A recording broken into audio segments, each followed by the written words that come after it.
talking about high school. High school. Yeah, well, I mean, there's a lot of kids in the high school who struggle. I will tell you from the first couple of marking periods, and Ms. Shiba's on here, she'll tell you that our failure rate is up at the high school from a normal typical year. Don, if you're on, if you want to chime in on that, please do. That's concerning. Yes, that's correct. Yeah, I mean, that's concerning for us, and that we do believe that is in some part to the fact that kids have not been in school as much, and the high school is definitely one of those places too. I will tell you, the trend over the last so many weeks at the high school level, where kids very much have chosen to stay home. Those classes in the high school, in most cases, are very small right now. Like the days leading up to when we closed. Dawn, if you want, you can speak to this too. What were you telling me the average classes were? About 3 or 4? Yeah, we had about 4 students in many of the classes. I think we're up to 280 or 290, 296, I think, who have chosen to go all remote.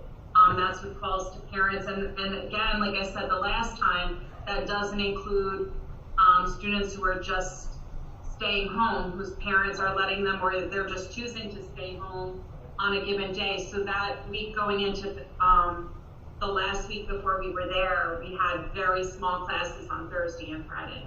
And there was a lot of reasons. Some of that had to do with athletics, some of that had to do with a lot of reasons. But yeah, no, we're definitely seeing that at the high school. A lot of kids, choosing to self go all remote on their own, which is disappointing. But I mean, it's what we have to do. But there's a lot of kids. I mean, even if there's 350 kids that are not there, there's still 700 who are coming to school and need to be in school, more so than not. You're right. I mean, we're certainly not sitting here saying that all remote is.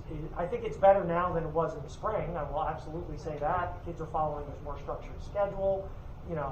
But in terms of is that really is that better than being in school? I don't think so. That being said, we're always going to, when we get to that breaking point of where the health considerations just far outweigh the value of being there, then we haven't been.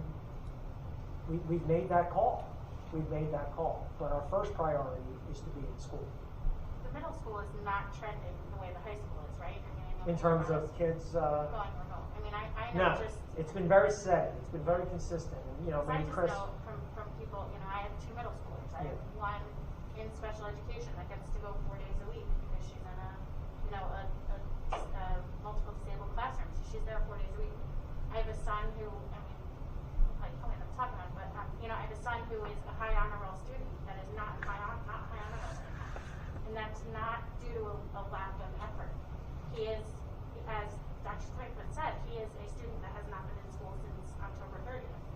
So for him, just in my conversations with him, because we talk very candidly. He's in 7th grade. We talk very candidly about things, and just in my conversations with him, when he gets upset, because we'll talk about his grades and stuff, and when he gets upset, and I know that he's trying because of how upset he is, right? Like he's upset because he'll say to me, and this is my kid that doesn't complain at all. Will say to me, "It is very hard, Mom, to learn at home," and I say, "Okay," and I appreciate that from him, and I hear it, and then there's many people that I know that are the same type of student as my son those parents that are struggling with those kids right now, and it's hard because I feel like the 6th through 8th grade a lot of times gets thrown in with the high school in conversation because they are the last to go back. And I know it doesn't need to be that way, but I think that sometimes that 6th to 8th grade piece doesn't get. It kind of, it's like, okay, the high school kids are doing this and K to 5 is back. Well, I feel like there's still 6 to 8. Yeah, no, there's no doubt. I think it was right to kind of put that on hold a little bit for that return, just based on where we are right now. But I mean, to your point, is it better to have kids on all remote or kids, 4 or 5 classes on a given block that may have to go into the cafeteria. Yeah, I mean, as not good as that is, I think that's a better situation than being all remote across the board. I do. I think it's also too, if you're in, even if you're sitting in the IMC, right, and I'm working on something, and my teacher's remote, and there's a person there. I have Dr. Stankiewicz, my classmate, to turn to be like, do you get this, right? Yeah. Whereas Peer-to-peer when you're contact. watching a teacher, you can't do that because you can't be, because your mother's probably confiscated your phone if you're me, right? Like, so you can't be texting your friends while you're on computer. So it's like, I can't turn to that classmate or that, colleague in their world and say, how do we do this? And, so there's a little bit of that too. Not so much, yes, it's social interaction, but it's also just the interaction of being able to get help from your peers. That is Well, that's part of the educational experience, Right. obviously. And look, everybody's trying their best. That's not a question. We know that our staff is doing all they can. We know the students are doing all they can. We are in the midst of a continued terrible Absolutely. situation Yeah, that and that's everybody not- is and trying nothing- their best to make the Right. best of. And nothing of what I said is just diminishing the staff. I mean, No. the staff's doing an amazing job. I mean, and his teachers are extremely supportive, and I can hear them. And they're, if you need help, I'm here. I mean, I have kids, people that are having 7 o'clock Zooms, PM. Like, they've taught all day. They all know their stuff. Reading And then- stories to kids on Yeah, Sunday exactly. nights. I mean, yeah, people are, absolutely. they're going above and beyond. It's just, as we all know, it's not the way we all want to be doing education. Very, very, very true. We all look forward to the time where we all look back and say, "Remember when?" Right. Of course. But we're not there yet. So. Although I do hope that this isn't one of those things, as a board member and as an administration, that we can say, remember when that was what we worried about? Because, there's other things that we could say. Yeah. Remember when that, I don't want this to ever be this Yeah. this can be the hardest thing we've ever worried about. I'm okay with that. Yeah, that's true. Very true. Okay. So obviously, if there's, are there any other questions from I don't think board so. members on that at all? We're good. Okay. 2 other quick things. One, so we've set the date for the final strategic planning sessions for special ed and for OTES. It's December 14th. Both are happening on that night, different times. Letters have gone out or will be going out either today, tomorrow, that will invite. The only, they are open to all who wish to attend. The only thing we are asking people to do is to RSVP to us so that we know we need to know how to plan. We need to know how many people so that we can set up groups and do what we have to do from an operational standpoint. But we are not going to limit how many people can attend. Just have to let us know in advance, and we have there's a date, sort of like a deadline date, just to do that. So board members, as far as that goes, if you can just email me if you're going to go. I know that we had some people going to special ed and some people going to TOIS. So if you can just email me, and then if we have to, we'll cap it at, I think we capped it at 2 or 3, or did we let it be 4? We just didn't let it be 5. Yeah, it was 5. I think it was 2 or 3. Yeah. So I mean, if we get to a point, I'll email back. But just email me and we'll look at it. Just so we know. And then, Kathy, I think, was with us for a little bit, but we've been in all conversation with Kathy about that. So we will look forward to have that final meeting on that 14th. And then the only other thing I wanted to mention was that kind of goes along with that. I'm going to ask Melissa Lepoznik to chime in. I know, one of those things that kind of gets lost in everything that's going on is we do remember that OTES was awarded the ability to take part in the Rutgers Transformational Climate Project. So, Melissa, can you give us an update of where that is and the whole process has kind of slowed up from what it would normally have been. But can you give us an update on that, please? Sure. So the School Climate Transformation Project is a multi-year initiative that will ultimately assist OTS in developing a positive and inclusive school climate. Currently, we are in project year 1, and thus far, I've attended a summer webinar in July, which basically served to review the activity timeline, which, as Dr. Stankiewicz stated, has been adjusted to kind of meet very different, unique type of needs of the school year. We are in cohort 5, and that summer webinar also allowed me to kind of get to know which other school districts around the state were also participating in this project. In August, I took part in a virtual orientation and was able to meet with our project manager. We went over project activities, discussed leadership team development, and really just talked about data and how we were going to use it to enhance our efforts to create a more supportive environment for our students and our staff. This fall, members of our SCTP leadership team have met and started to discuss school climate, what it is, what it looks like currently, what it feels like currently in our building, and ultimately what we would like to accomplish through participation in this project. Members of the OTS team are also participating in a cross-cohort virtual conference, which will connect them with other school leadership teams, where they will be able to discuss topics like inclusion of students with disabilities and LGBTQ and inclusive schools. Yet to come this winter are online learning webinars that will introduce our team to the New Jersey School Climate Survey and best practices for survey administration.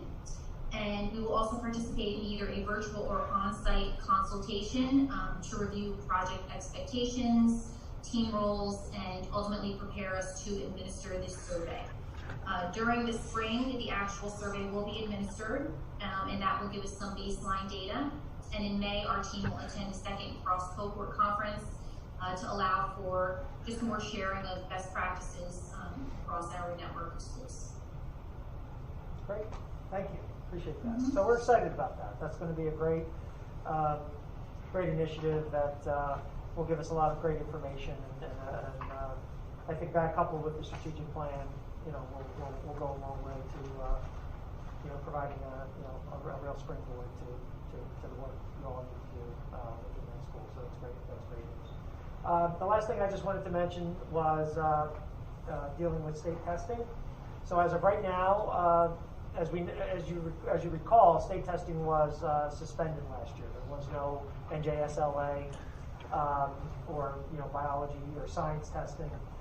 This year, while as of this point, state testing is still slated to take place, the fall block, which would impact our high school, was canceled. So what that means is that any student, and by the way, now only 9th grade students basically have to take at the high school level, 9th grade students. 3 through 8 have to also test, but at the high school level, really only 9th grade students have to test in terms of ELA and math. And once again, nobody has to. It's no longer at least a graduation requirement that we're aware of right now. They have to pass this test; they just have to take it, which makes it very high stakes. But the fall block for testing at the high school level has been suspended. Those kids will be expected to test in the spring. Go ahead, Cal, sorry. No, that's correct. It's been postponed. Right. The testing window has just been pushed back in the year. Right. So didn't they expanded the spring window a little bit, right? To accommodate the fall. Fall is supposed to happen. Your students enrolled in fall courses should be tested first. Right. So they used to be tested. We used to test kids right after winter break, usually that first week in January, give or take. And now it'll be around mid-March. Correct, Cal, somewhere? The students who are enrolled in fall courses will test first in March, and then students enrolled in the spring courses will test later in the window, Right. later into May. So just wanted to keep you all aware of that. And however, there also has been discussion, other states, it'll be interesting to see whether the testing for this year will be maintained. Depending on how things, like for example, the national test, the national test was suspended for this year, and so that won't be given until 2022. So there is the possibility that state testing will once again be suspended for the year and not going to next year. Okay? Jim, Yeah. then does the state expect each district to do its own assessment to find out what students might have lost from the spring suspension of school? How can we know? Well, that is something we do internally. That's something that we do based on our own internal benchmarks. That's not really a state requirement. It's not a state. No, but it's certainly a practice that they encouraged, and that we do, particularly at the the elementary and the middle school levels that we do.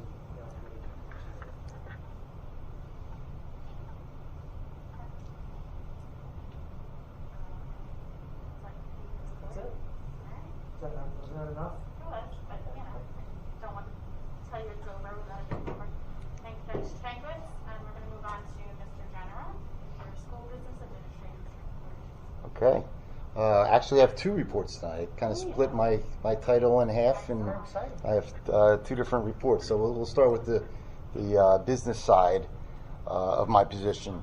First, just two updates. Normally in December, as most of the board members know, we have our independent auditors that come in and give us a financial report on the prior year fiscal June 30th ending year. But the state has, among testing and other things, have delayed the deadline for that report. So that will be pushed back until January. So it's given the auditors more time to audit the books. So they will be in January to, as normal, discuss our financial position and where we ended up in the prior year. So in case you were wondering, I know everybody misses the volumes of financial records that we get to go over, but that's coming in January. I'm sorry you're going to miss that, Mr. Haddon, Dr. Marshall, Mr. Dietrich. We're going to call you to come and listen. And the other thing is the budget season has started. Among everything, we still need to push forward with the budget for next year. So just to let the board know, it's within the teachers at the ground level right now. The principals, supervisors are all formulating the budget. And in another couple of weeks, it'll be due to the central office level, and then we meet some more. And then come January, February, we'll start to have meetings with the board at the board level to discuss some of the budget. So that's also on the horizon. And that's all I have on the. Any questions on the financial side? Okay. All right. Now on the board secretary side, there have been some questions and discussion regarding committees of the board, and it's very timely.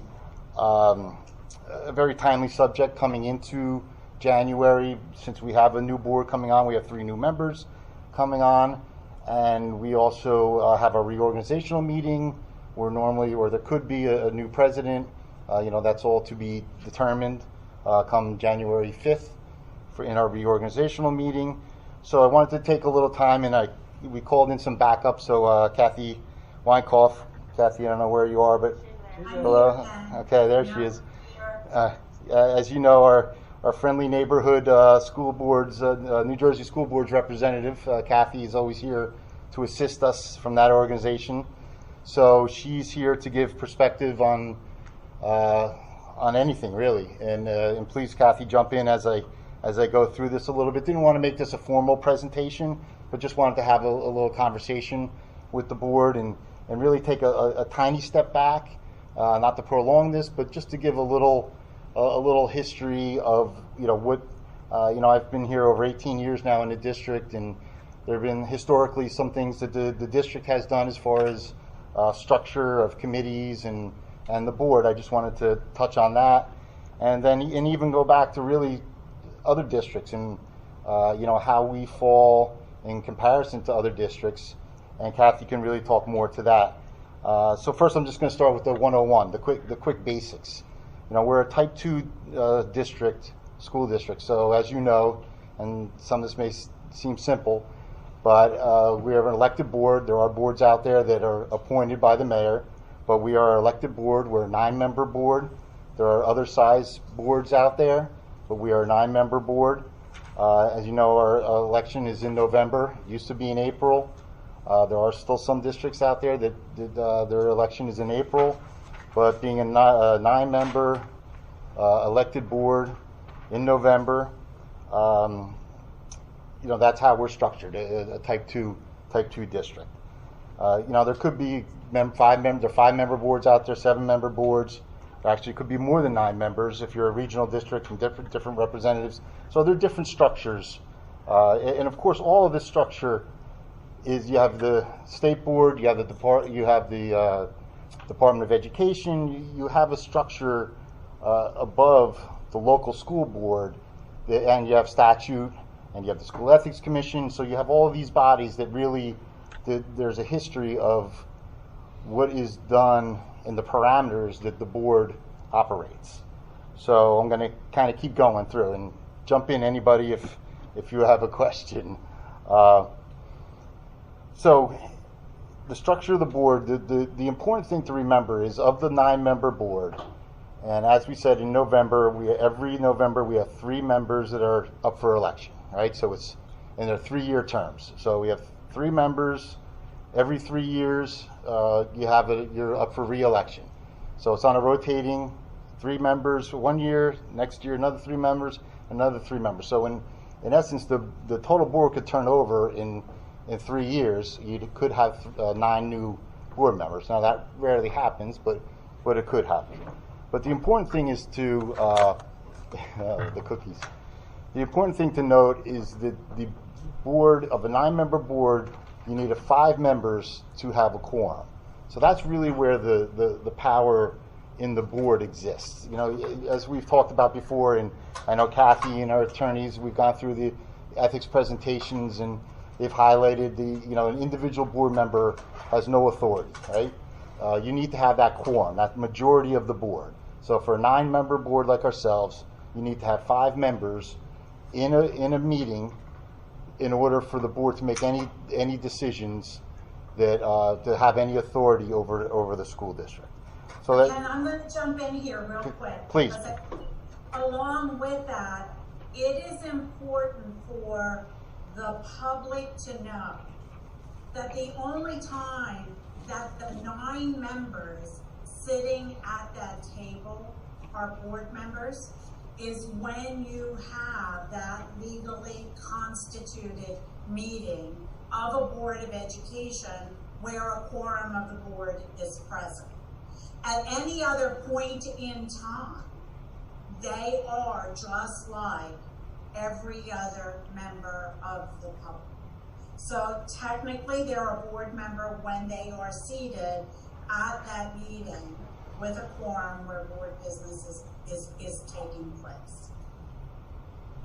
right. So according to the Open Public Meetings Act, we frequently talk about the OPMA, and that's what the Open Public Meetings Act is when you have that quorum. What that does is that mandates that the public has the right to know about the meeting. So they're advertising, standards that we have to go by to notice of the meeting. They also have the right to hear the deliberations.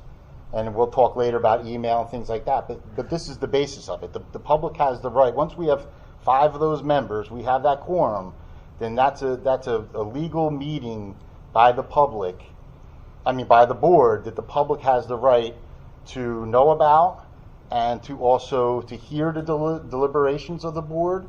And then in addition to that, they must have the opportunity to speak. So when we talk about email and other things, all of that could be a violation if we're talking about board business and there are 5 members, and that constitutes a meeting in which the public has the right to know about, to hear, and to participate in.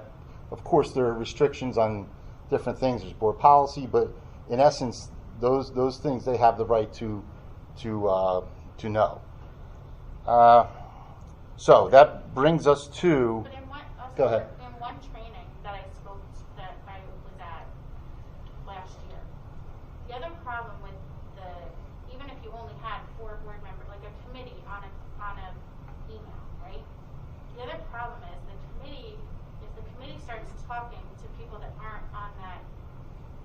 in that original 4, you've now created a quorum, even though the 5 of you weren't together speaking about it. Right. And you know what? That's a great point. We were gonna get to that, but let's skip ahead while you did it. In Yeah. school board training, because it was, you know, if the 4 of us are on a committee and then I tell Joe, no, we might as well have talked about it, or we should have talked about it around a table and not through email and then that.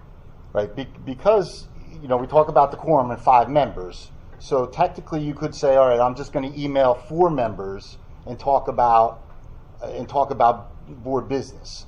But the problem is exactly what Amy was just talking about, which is called a rolling email.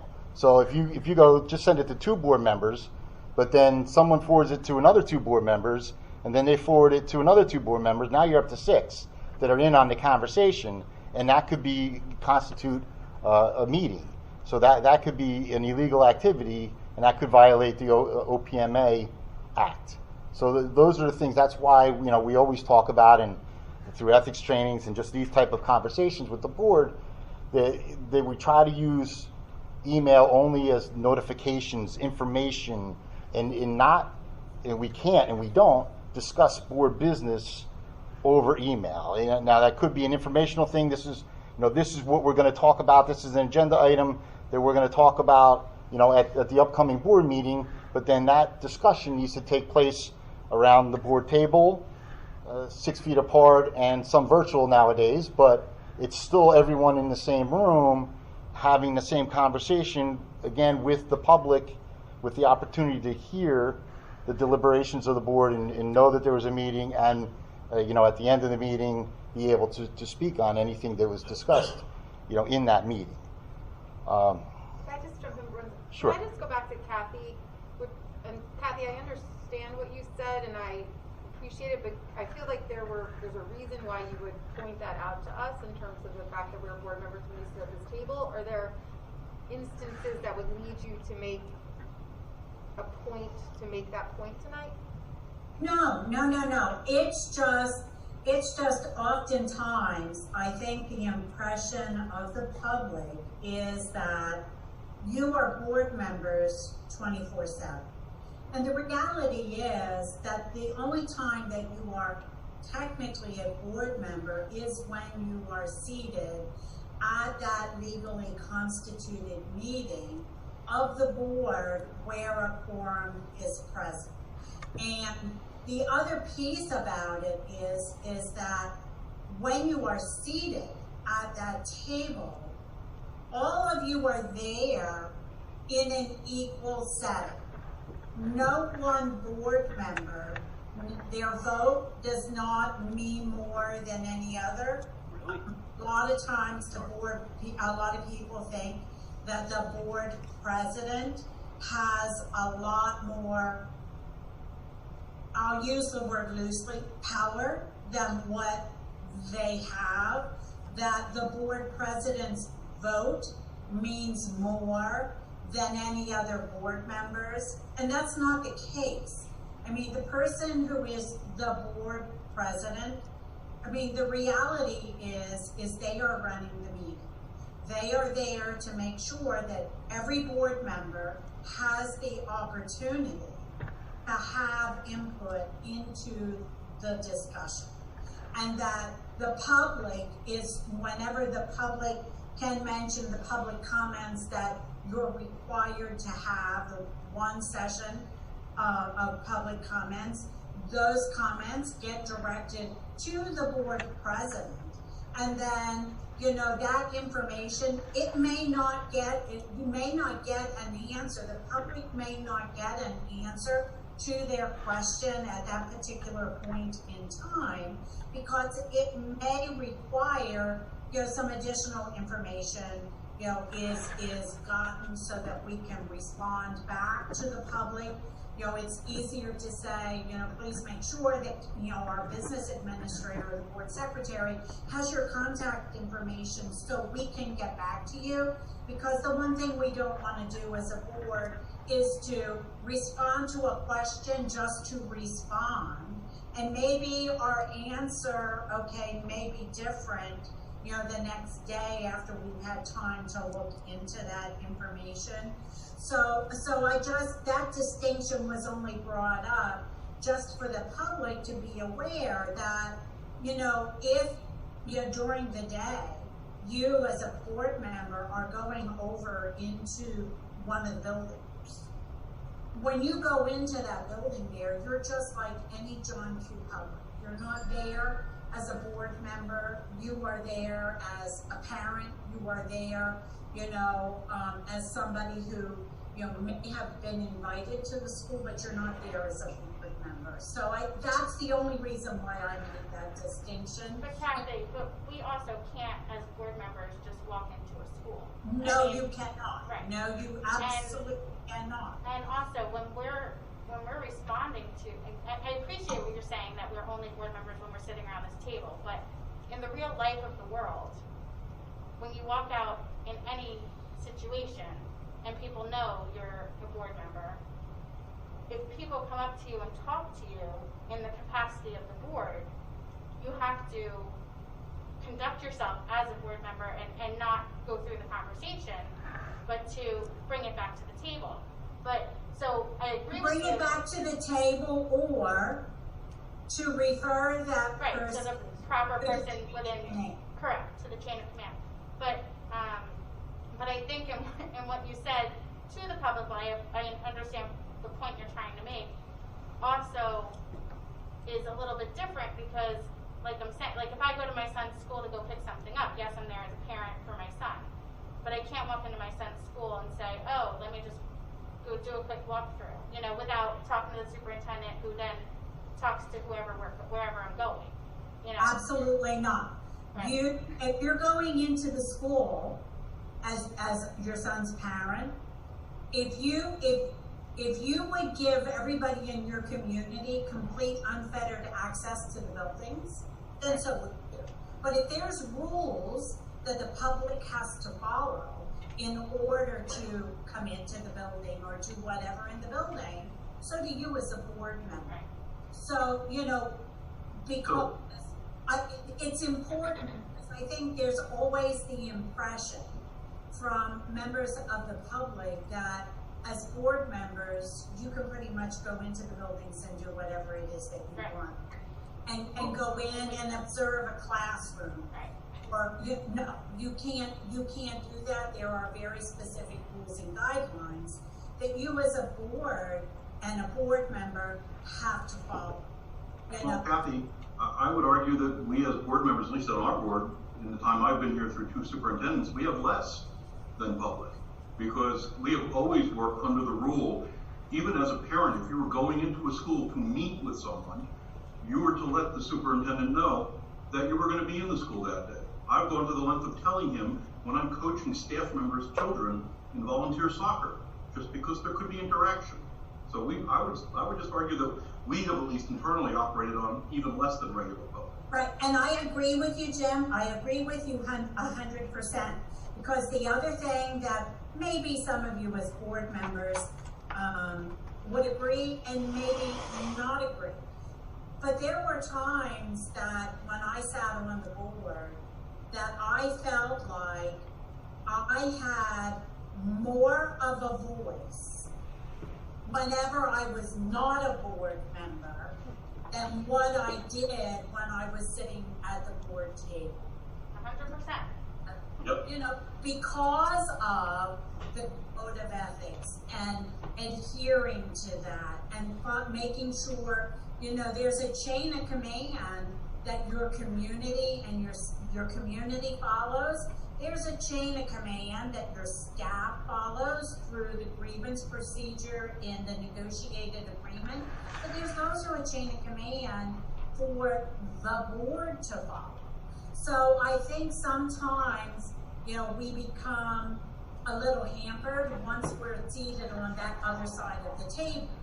Just like for any of you who have been a board president, I felt that when I was board president, that for all intents and purposes, I felt like I lost my voice.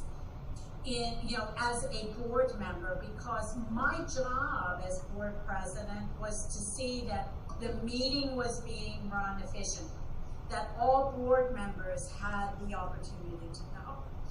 So by the time, all of the discussion and the conversation happened, by the time it got to the point where maybe I would say something, what I was going to say was already said. So I never felt like, it was really for me to be able to say, ditto, so, whatever. So I think we find sometimes that our role as a board member becomes very different once we're seated at that table. And I think the more that we can educate our stakeholders in our community at large about what it is that we do, the constraints that we are bound by, as board members, the better the communication becomes all around, and it gets directed in the direction that it needs to happen. And that really is that you, as a board, are the very last people in the chain of command. So it needs to follow that chain up through all levels, so that when it, if it comes to the board, we can get an understanding, where is the breakdown occurring? Is it something that the superintendent needs to go back and address through the regulations or the procedures that carry out our policy? Or is it that we have to, as a board and as those policymakers, look at the policy and make changes to our policy to address where that breakdown is occurring? And so that's the other thing that I think is important in educating your community, that if, as Amy said, somebody comes up to you, whether you're on the soccer field or they always seem to find me at the grocery store. I was on my board, and they would ask me a question, and I would refer them back to the chain of command. It is not that the board member doesn't want to answer your question, because all board members want to help everyone. But the reason why they're referring people back to the chain is so that they as a board can address where those breakdowns are occurring. And I also think one of the interesting things is when they do come up to you at a soccer game or at a basketball game, and somebody will say to you, "Did you hear about something that happened in the school the day before?" And it would be something that wouldn't get to the board level. But they're almost shocked sometimes that you don't know about it, and you're like, "Well, I don't know about it because I don't get involved in the day-to-day operation." So if there was, until it gets to me, if a kid pulls a fire alarm, until it gets to the point where we need to discuss it, in executive session because it's a student matter, it may not necessarily get to us before our board meeting, because we don't talk about it until we're at a board meeting. So, right, and if it doesn't make it to you, that's a good thing. Right. Because that means that the district, has the proper procedures in place to address whatever that issue may be. Right.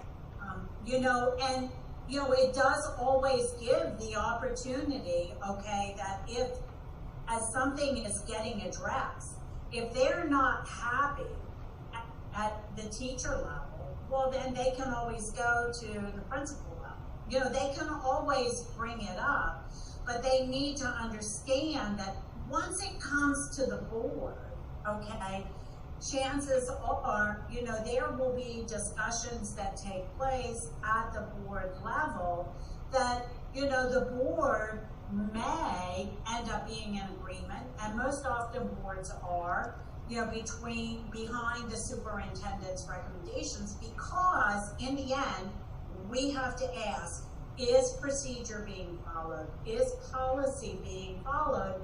And if it is, there's no need for the board to go back and change a recommendation that the superintendent has made. And that brings up, we're probably just going to end up going all over the place. That brings up, the other piece of the board is to see that the school is well run, not run the school. And so the board is providing oversight. And the administration is taking care of the day-to-day operations. In the simplest terms, the board is what body? This is what we want to happen.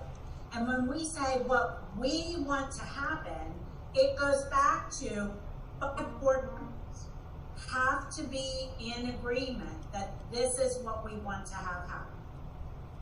And then the administration, Dr. Stefankowitz and his administrative team are responsible for the how it's going to happen. And then the superintendent puts those actions in place, and then the board has the opportunity to evaluate how well he carried out the what's through the evaluation process when the board goes to evaluate the superintendent at the end of the year. I mean, that's the simplest way, to talk about the who and the what, and the board's role is what? And the board's role is oversight. And how do we provide that oversight? It goes a little bit, with the budget, that people talk about, the spending of the budget. But the reality is, boards of education only really have control over maybe 5% of the budget, maybe considered discretionary. Maybe 10%, but the board only has discretion to control a small portion of that budget. So, we're the oversight people, as far as that goes.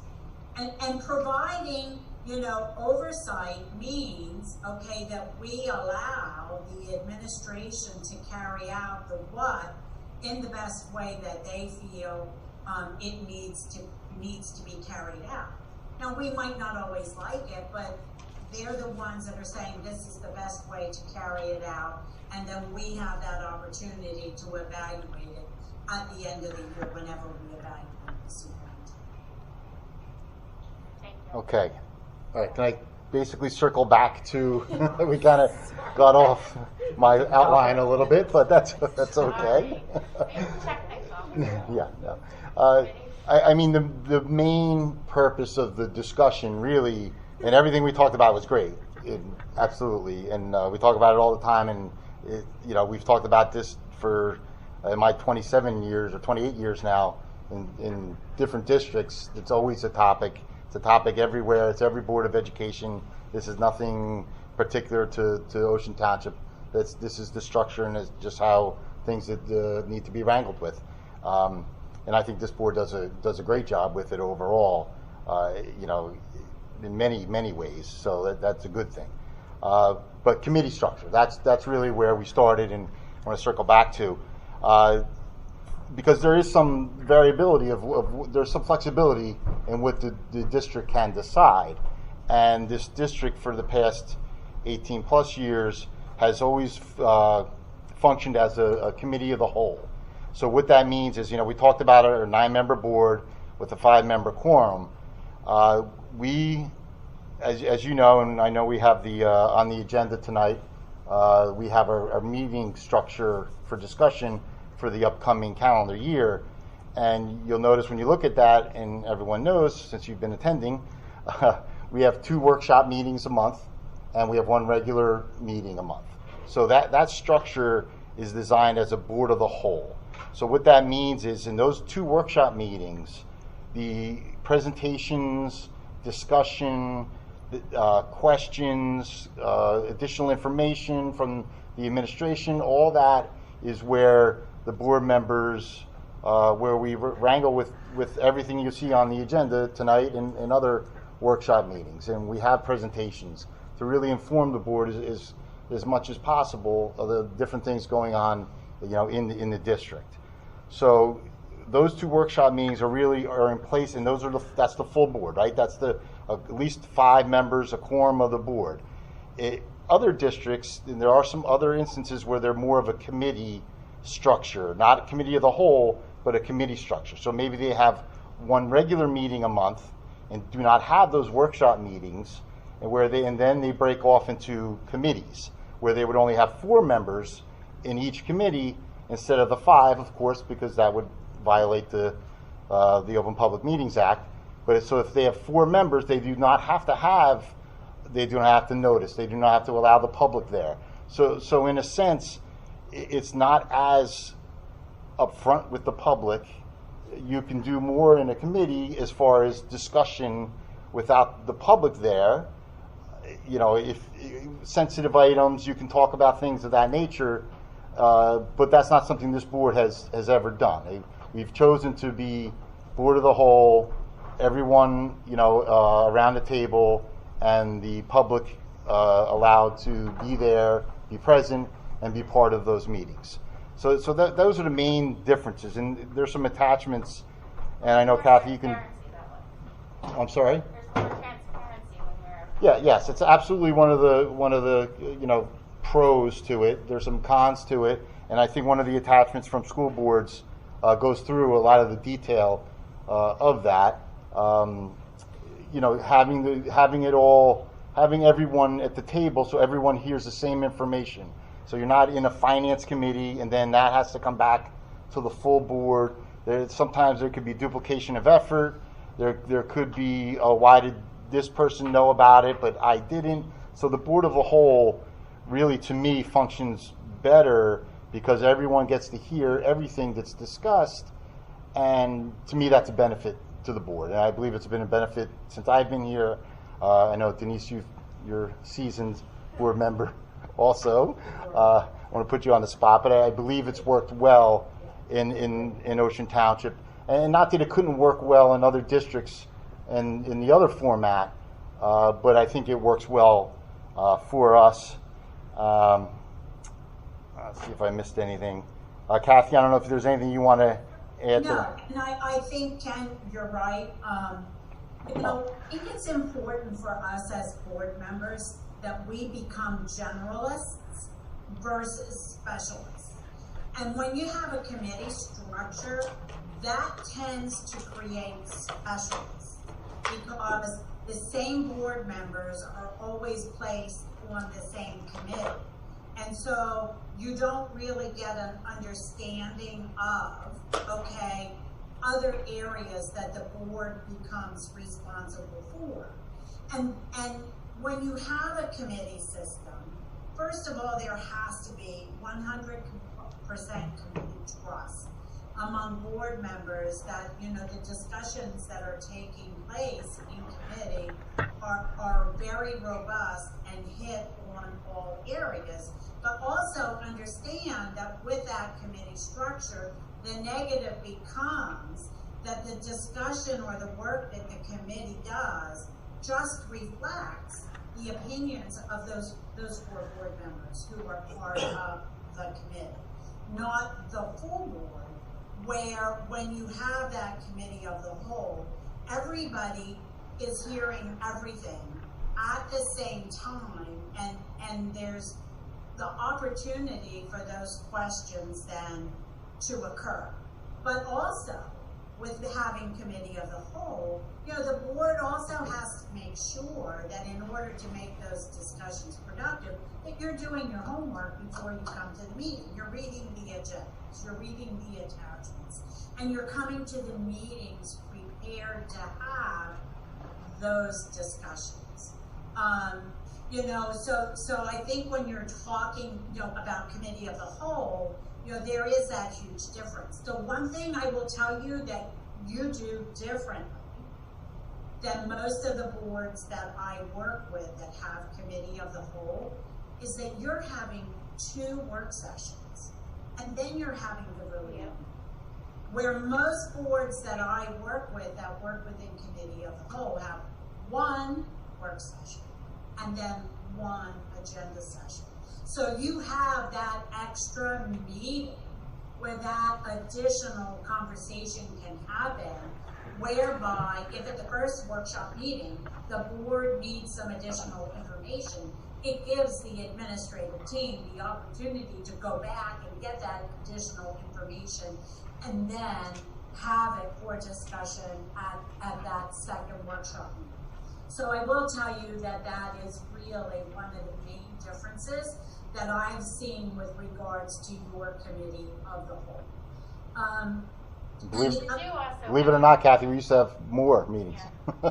Right? 2 years ago we cut it back, but Yes. But one of the things too is some things do work in board committee and make sense for our board, like planning, construction, and negotiations, things like that. And sometimes finance has in ways where we don't all need to sit around for negotiations. It's a long process that really is better.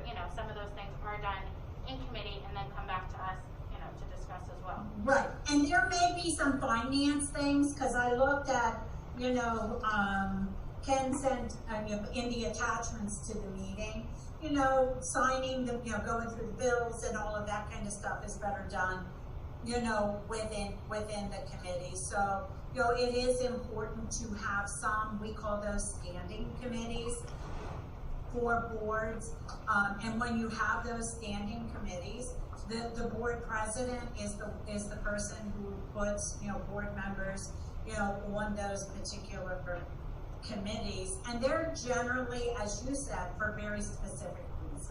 Yeah, we used to have more standing committees, and probably 3-4 years ago we cut back, because we do, as we said, work so much more board as a whole that it was kind of, But like you said, for specific things, like during the referendum, the Planning and Construction Committee was very active, and then when there's no major construction going on, we're not.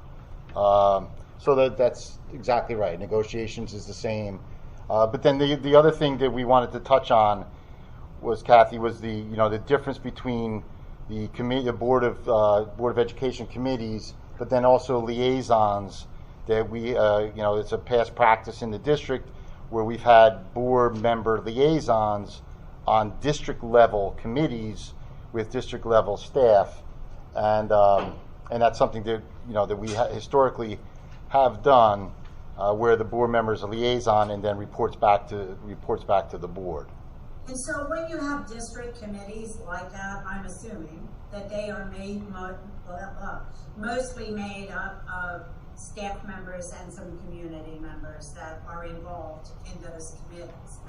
And board members should be part of those committees as liaisons. They couldn't be a chair of a committee. They're there to observe and, provide some comments. We all have expertise that we bring to the board, depending on what our role is, our professional role is. And so that can add some added benefit to the conversation. But as board members, we need to kind of sit back and let the committee, run. And our main function is to kind of liaise between the board and the committee. So depending on what's happening in that committee meeting, then that liaison goes back and gives a report to the board. So that information, has to be, the board member needs to kind of handle it in that way, because as board members, we can, through the code of ethics that you mentioned, we have to be very mindful when we're involved in committees where staff members are part of that committee, that as board members, there is not the perception that we are giving direction to the district staff, because that is a clear violation of the code of ethics. So we have to be really mindful about how much involvement we have in the work that committee has done, because oftentimes, depending on the committee, there's some kind of a report that most likely will go back to the board. Or the board may end up taking action on something that the committee is bringing forward. And what you don't want it to look like is that the board member who sat on that district committee is the one that's driving it, okay, to push, some kind of an agenda through. Because if for some reason, say the board doesn't move forward with a recommendation from the committee, it could create resentment among board members. So that's why we have to kind of take that backseat position. Just like when we did strategic planning, board members were there, they were sitting in on the discussion, but we really wanted them to be there to provide context, to the discussions that were going on at the table, rather than be the drivers of what was happening at the table. So that's why, we need to draw that fine line between liaison and being, an active driver on that committee. Because we just really don't want to get ourselves into hot water where there's always the potential that somebody, could file ethics charges against us as board members. Not that you can't, partake in the discussion, we just need to, kind of sit back and not drive conversation that's going on, with regards to the committee. I'm trying to think, I just had, some other things, to just kind of just briefly talk about, when we were talking a little bit about, administering to the school. I mean, there are some things, that are clearly administrative functions that, is not within the role of the board. The one that always, astounded me was, as a board member, we always approve the annual district calendar. Well, technically, as a board, we don't have to approve that calendar. That calendar is an administrative function. But most superintendents will bring that district calendar to the board for the board to approve. Almost as a courtesy, but it's an administrative function. Just like, when, you're talking about, COVID-19 and things that are going on, for, the schools to close the buildings, go to full remote, that's an administrative function. That's not a board function. But most superintendents will bring that to the board. So there are things that, are not within our responsibility, as far as, district operations go.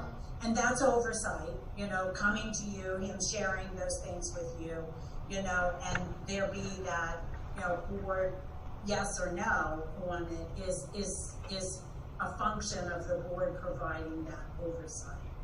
And the other thing I think is important too for board members is to be aware that the superintendent is the spokesperson for that district, and the board president is the spokesperson for the board. And when the board president speaks on behalf of the board president needs to ensure that she is communicating the what the majority of the board has agreed to. Because sometimes as board presidents, we have to make a statement on behalf of the board that we ourselves personally may not agree with, but we are taking direction from at least 5 members of the board. So, I think that piece is important. The other thing, Ken, you brought up email and social media.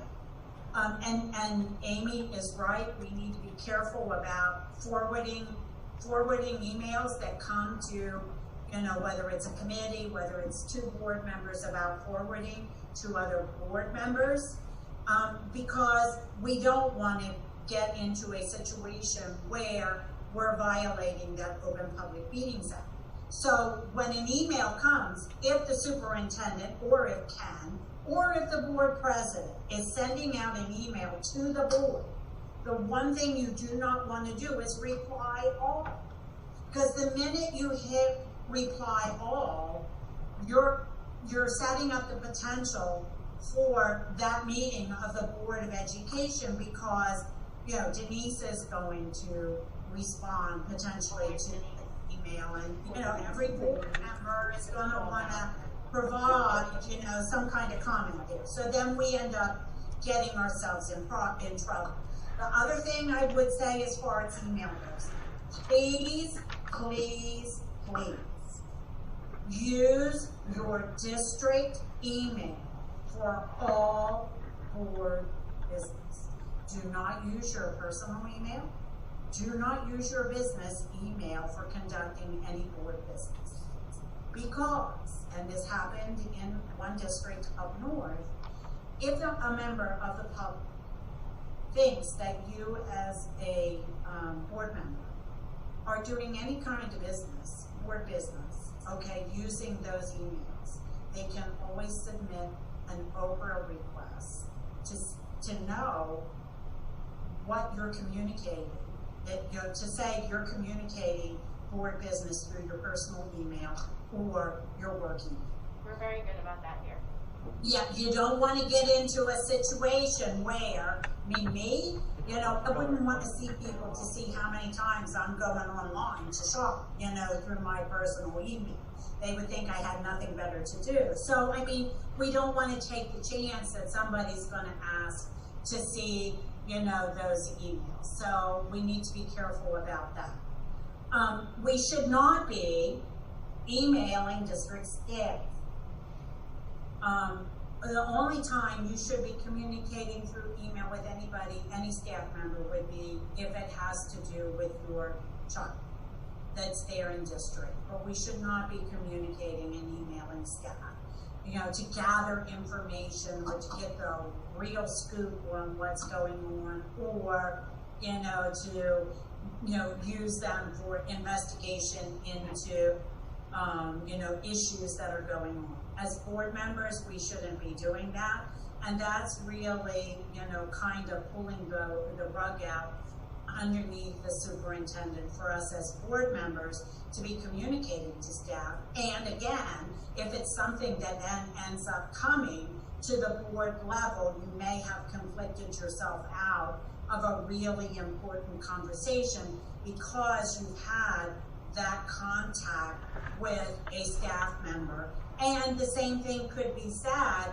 you know, if for some reason a community member is sending an email to one of the administrators in the building, whether it's, you know, if it's, you know, your assistant superintendent for special ed, whether it's your business administrator, whether it's the superintendent, and CCing the board members or one or two board members on that email, because that is, number one, you know, kind of, again, getting us involved in something that would be an administrative function, okay, and not a board function. So we need to be careful as far as that goes, you know, with regards to emails. And the same thing could be said as far as social media. You know, as board members, once you become a member of the board, you have to be really careful, you know, about what you're posting on Facebook. You do have First Amendment rights. However, there have been instances where board members have made comments on social media that have found to be a violation of the Code of Ethics because there is a heightened sense of, you know, you are a Board of Education member who may be making a comment with regards to the school district. And even if you make a disclosure that, you know, I'm making this comment as Kathy Weinkauf, a member of the Ocean Township community, there is still in the background, and the school ethics has said in at least one or two cases, where you are still considered a Board of Education.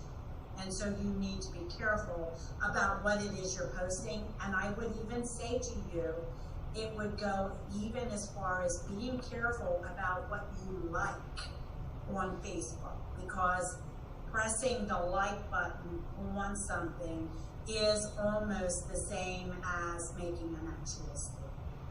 You know, so one of our attorneys, who no longer is at the association, gave the best piece of advice that there is. Just because you can doesn't mean you should.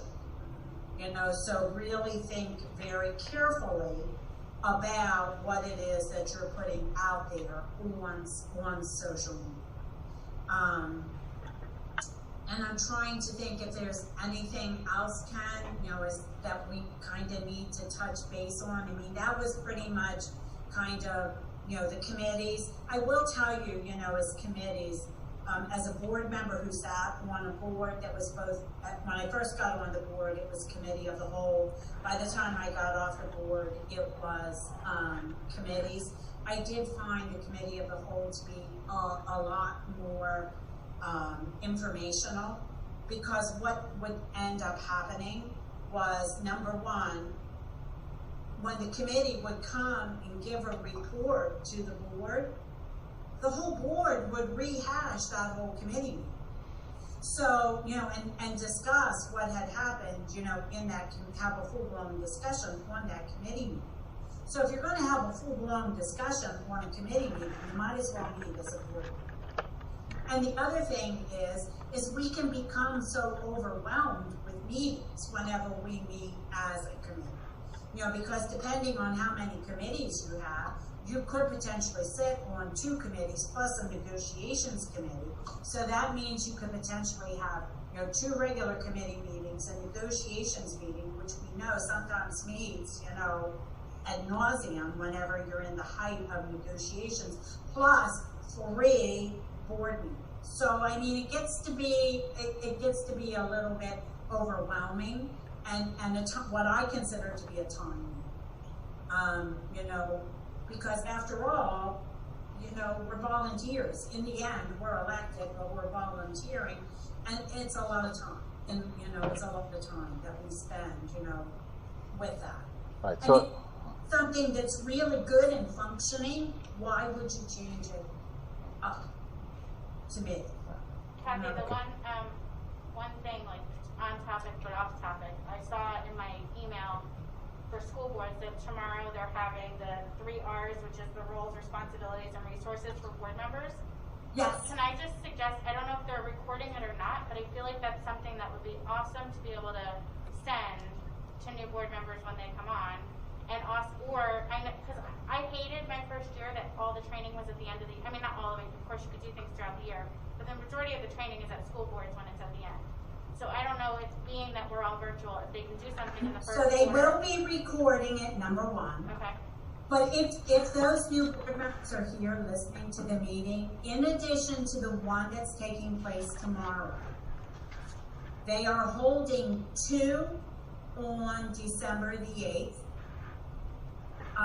One of them and one on December 15th in the evening. And you have, and those board members, even though they're not sworn in as board members, can go onto our website and they can register to attend any of those 3 meetings. The central area is doing theirs on the 8th. So there will be the 3 field service, I'm one of them, will be facilitating and delivering that program for the central part of the state on the 8th.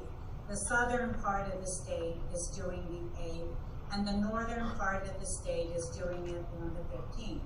So if it's more convenient for you all, you know, your new board members to attend on the 15th, they can. And just you as regular board members, because it's technically the 3 R's for new and not so new board members. Right, I saw that.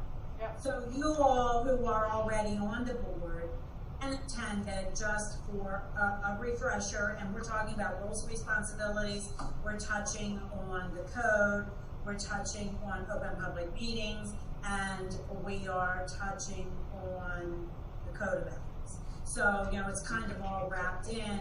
to kind of transition them in until they can attend new board member orientation. And the other thing is that new board member orientation, they are in the process of trying to put together a virtual new board member orientation where they will have small groups. Like if you did the weekend session, you'll be assigned, you know, a small group leader to do additional work. So there will be that, that your new board members can look for to be able to take that. And then for any of you, okay, so remember, in this upcoming year, and I'm sure Ken is very good about reminding you, every board member who gets elected this year by law has to take new board member orientation. If you are in the second year of your first term, you have to take mandatory training. And year 3, you have to take mandatory training. If you are re-elected, the first year of your re-election term, you have to take mandatory training. So you're required by statute to take those trainings. Thank you, Kathy. Thank you. Website for that. Perfect. I appreciate you being here. So I think besides the board just, you know, if there's a feeling to modify the committee of the whole structure or the number of workshop meetings or anything of that, that's something for the board to discuss. And then you have a few more meetings, right? And Schedule. I actually have a couple things, so of course. we'll talk about it when we get to that. Yep. Yeah, I think moving forward, the board should meet a lot more often. All right, thank you so much, Kathy, for your time this evening. You're welcome, you know, hopefully I'll see some of you on the 14th as we wrap up those 2 strategic meetings. Yes, thank you so much. Have a great night. Okay, you too. Thank you, Gab. Thanks, Gab. Yes. All motions are posted on the bulletin board at the teacher's website. At this point in the meeting, we'll now conduct the first of 2 public comment sessions. The first session will be open to public comments on agenda items only, and the second session will be at the end of the meeting and can be on any topic. Would anyone from the public like to comment on any agenda item at this time? Please let Mr. Dietrich know, and he'll be happy to put you in the queue. Mr. Dietrich? Yep, we're gonna start off with Alex Hayes. Hi, good evening. Alex Hayes, Dow Avenue, Oakhurst. The 23 new staff members that are on the agenda for FFCRA, if I'm saying that correctly, I'm assuming that's 23 new, because 2 weeks ago it was also a 23 number, so I just want to also make sure that this isn't a reiteration of the last meeting, and it's just coincidental that it's 23 new.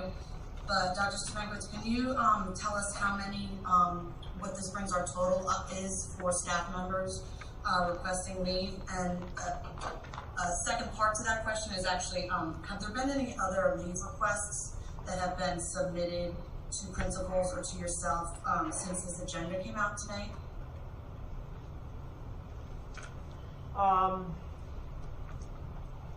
Your second question, not that I'm aware of. What was the question? I couldn't hear If it. something was submitted after the agenda came out, not that I'm aware of. So I would say, no, not that I'm aware of. Okay. Yeah. As far as the total number, I don't have that number readily available. I mean, once again, the number in that group of staff members is very different. These are not staff members who are necessarily requesting leaves. These pertain to people who have to quarantine for a variety of reasons, people who may have been experiencing some symptoms and then ultimately, so they stayed home under, so they stayed home and then determined that they were negative, and so they came back to work.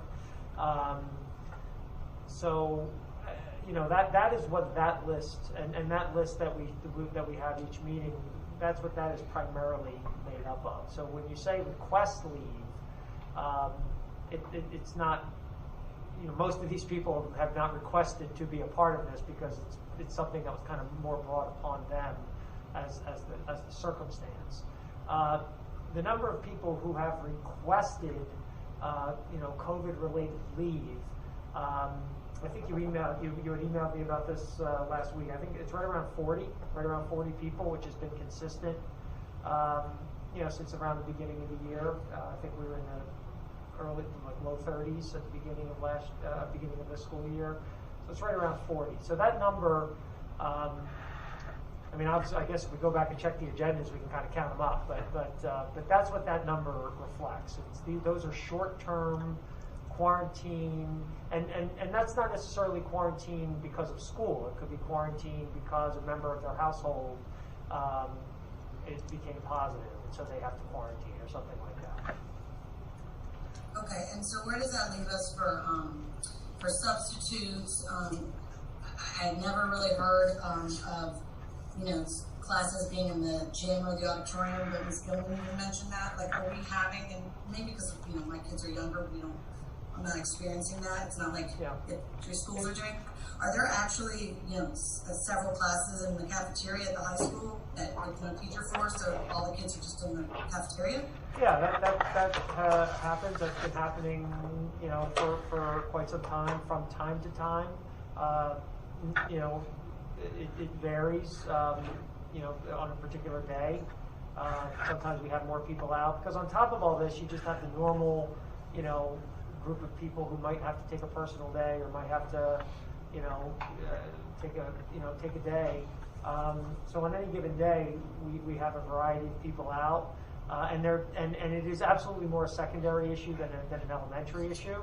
But there are definitely times when we've had to, because of lack of substitutes, have to combine, or we couldn't find internal coverage or something like that, to put several classes of students in an auditorium or in the cafeteria, so that, for example, if you have say you have 5 classrooms with teachers that are not there, but we only have 2 substitutes available. If they stay in their classroom, then you need 5 substitutes. If they go to a common room, then those 2 substitutes could watch, those students, and the students are still engaging, maybe virtually, or still have activities to do. They're just doing them in the cafeteria as compared to doing them in the classroom. Dr. Sabenkowitz, is it okay if I say something? You sure can, go on. I just wanted to add that we have had it a few times over the last couple of months. I'm gonna say it's about 8 days that we've had to use in this whole time from September 15th. I could get you an accurate number if I go back to my records, but just off the top of my head, it's about 8 days that we've had to use the cafeteria or auditorium. And I think the middle school has experienced, similar situations from time to time. It's really not as much of an issue at the elementary level. But I will say, Dr. Sabenkowitz, you've talked about this numerous times in meetings before. Yeah, we've discussed this. This is not the first time that this has been discussed in public session, that Correct. This has happened or may have to happen. Yes. This is certainly not the first time it's come up. Mr. Dietrich? I have another question, but I don't know if anyone's behind me. I'm sure there are. So we'll come back. We don't have many, Alex, so go ahead. Regarding the strategic session at Dow, as you'll recall last year when we had 3 set up, it was the Dow sessions were 2 of the 3 were for 3:30 p.m. to 6, and then night, and then the special ed meetings were the reverse. And there was a little bit of, upsetness from parents, who work that, we can't go to those at 3:30 to 6, but the special ed strategic session got 2 night ones, and, OTS felt a little shafted. So I'm just curious, why did we come up with a 3:30 to 6 p.m. again for this meeting on the 14th? I mean, majority of Dow parents work, so is there any way to accommodate an evening session rather than 3:30 to 6 p.m.? The number of dates that Kathy had available in December was very limited, and so we were. I think one of the other options was the week right before the winter break, like the week of the 20th, or 21st, whatever that week is, which we felt was a terrible week. I mean, obviously already getting into mid-December, it's tough. So that was really the best night, day and evening to be available. It was just feeling administratively that having the sessions the way we scheduled them was going to provide, one way or the other. If we did the other one early, then those parents, it would be a similar situation. The fact that it's virtual, hopefully, will make it more accessible to people who might be able to access it virtually, if not physically in person. She can't do 2 nights. No, there was, like I said, the other night available, I think, was the 21st, which we just felt was a very, very poor night to do. The week leading up to winter break and the holidays. Yeah, I think we're missing out on a lot of parents who won't be able to attend because of work. It's a shame. Okay, Mr. Dietrich. Okay, next up is Sandy Abdulaziz.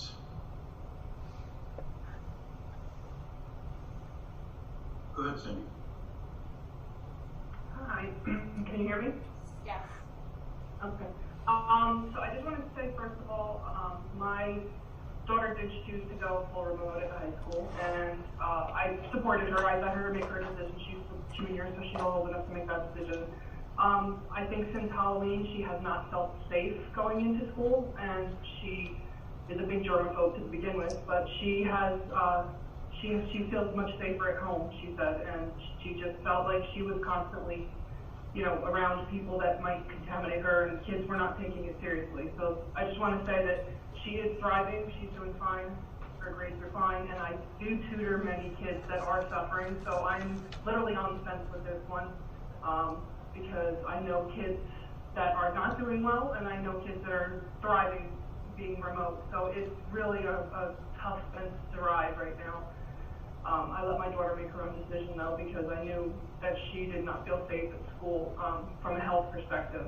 On top of that, Dr. Spanglitz, your letter today had many parents contacting me about it because... That's good. I've had not one contact me, so I'm glad they're contacting someone, so that's good. You didn't spell out the fact that it was going back to hybrid with cohort A and cohort B, so everybody was reading into it that we were going back to school, period, and it caused such a commotion. Sandy, I find it just amazing because, we haven't announced anything that would indicate that we were changing from our current hybrid plan. I know. Well, I know. We have to, I'm not sure how to respond to that, you know what I mean? I know. I went back and read the letter several times afterwards, and I'm like, what are these people reading into it that I'm not reading into it? And I just was like, I thought I'd better tell you because somebody might hear it. The high school's closed more than once, and we've gone back to hybrid. So I guess just direct all the people that are coming to you to Dr. Spanglitz.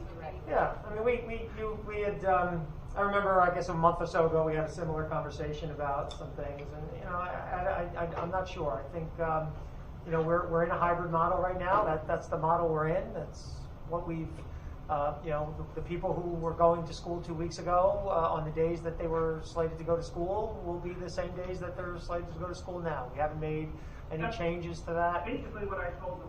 Yeah. I said if you're confused about it, contact your principal or contact Dr. Spanglitz. But as far as I know, I'm sure we'll hear more tonight. But as far as I know, it's status quo as to how last 2 weeks ago we're going back the same way now. That's correct. So yep, that's how I left it. Very good. But I just wanted to let you know that it was because it didn't call out. We're going back to cohort A, cohort B. So all right, that's it. Thank you. Okay. Thank you. Mr. Dietrich? Okay, next up is Lorianne Walden. Go ahead, Lorianne. Hi, thank you. I live in Wall Township, but I work in Ocean Township, and I have a question regarding the Department of Health guidelines that were attached to Dr. Spankwitz's letter today. I took a look at that regional risk matrix, and in the orange column, the high risk, it says that school districts in that high-risk category have to restrict activities that involve interaction with multiple cohorts, which concerns me for, especially for our pre-K to 5 students, because the vast majority of them are back in school. And I'm also concerned because they are back in school, the level of social distancing we're really not maintaining anywhere near a 6-foot distance in most of our classrooms. And with regard to recess, where there is interaction between not only different classrooms, but different grade levels, and then of course the bus and childcare programs and the cafeteria.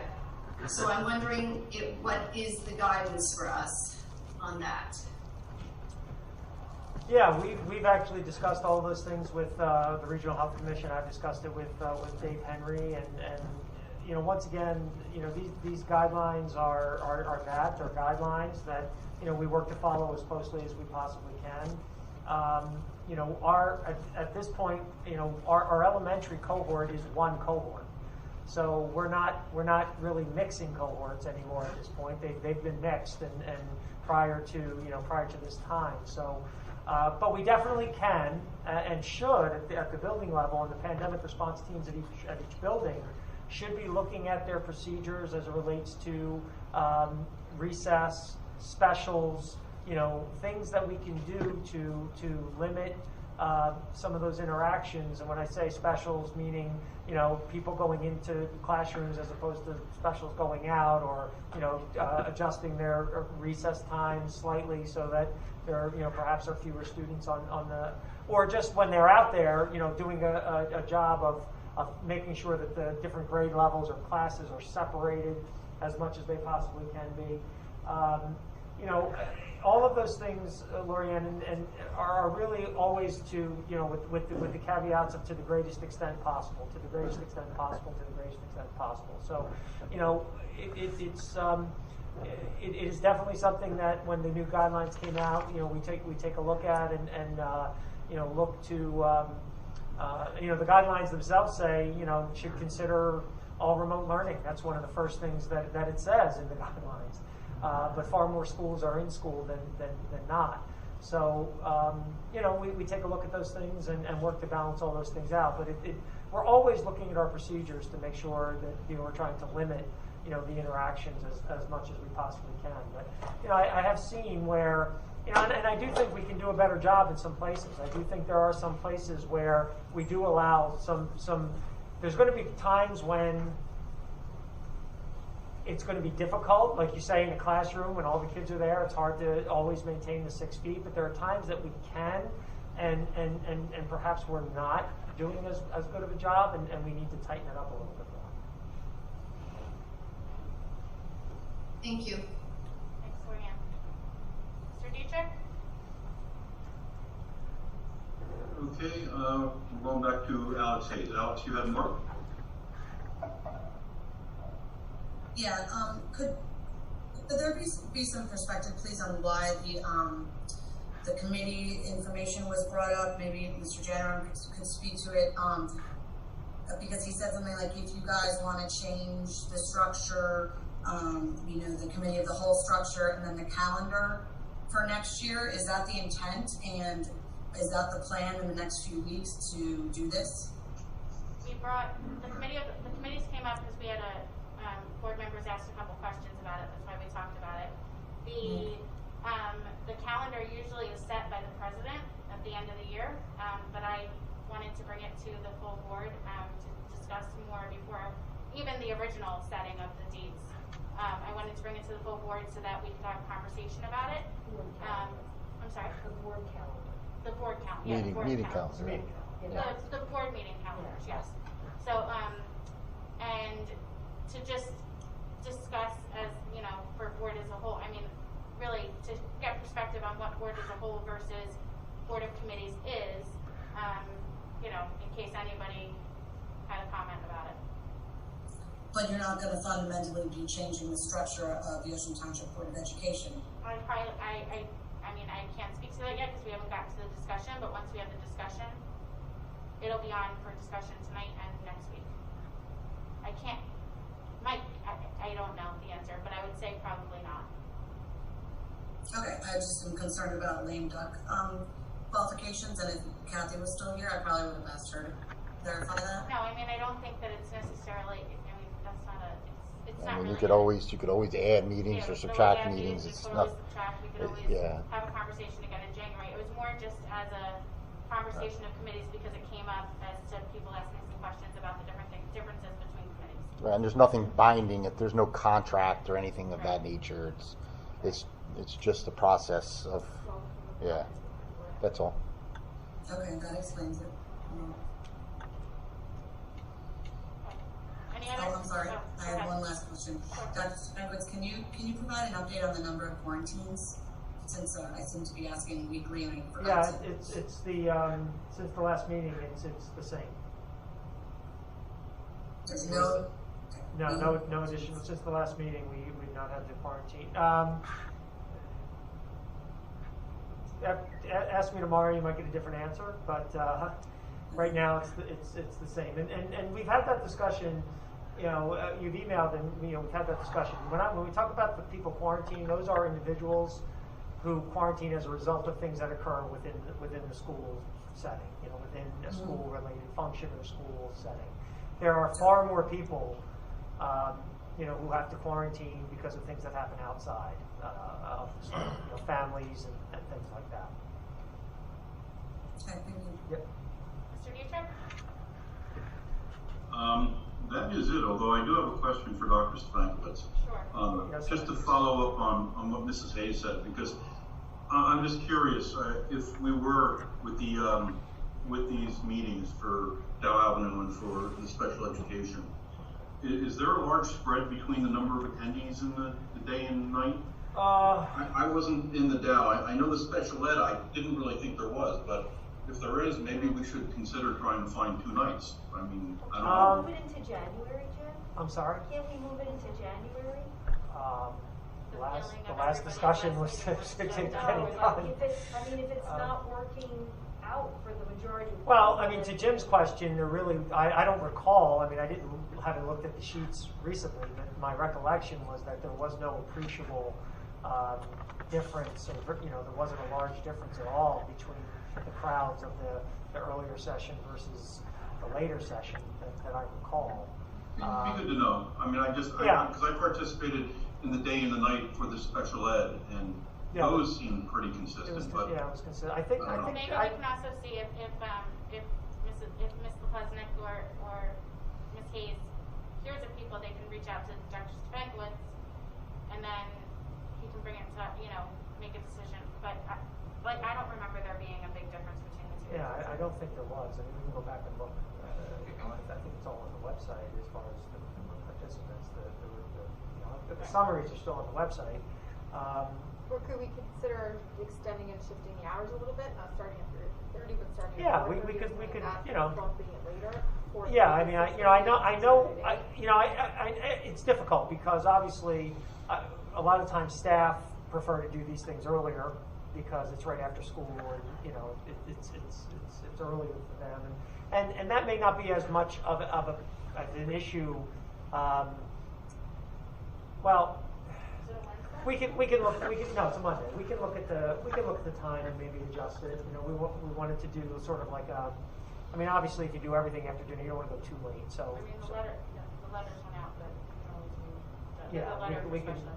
We can. I mean, if we're adjusting the time slightly, we can adjust the time slightly. Okay, thanks, Mr. Dietrich. But I'll go back and look at the numbers, to see if there was a big significant difference. But I don't think there was. Great, thanks. All right, let's move into action items. Approval of minutes, Dr. Marshall. Thank you, Ms. McGovern. I'd like to move to approve the meeting minutes in accordance with Board of Education bylaws for the work meeting and executive session minutes of November 17th, 2020. Can I have a second, please? Second.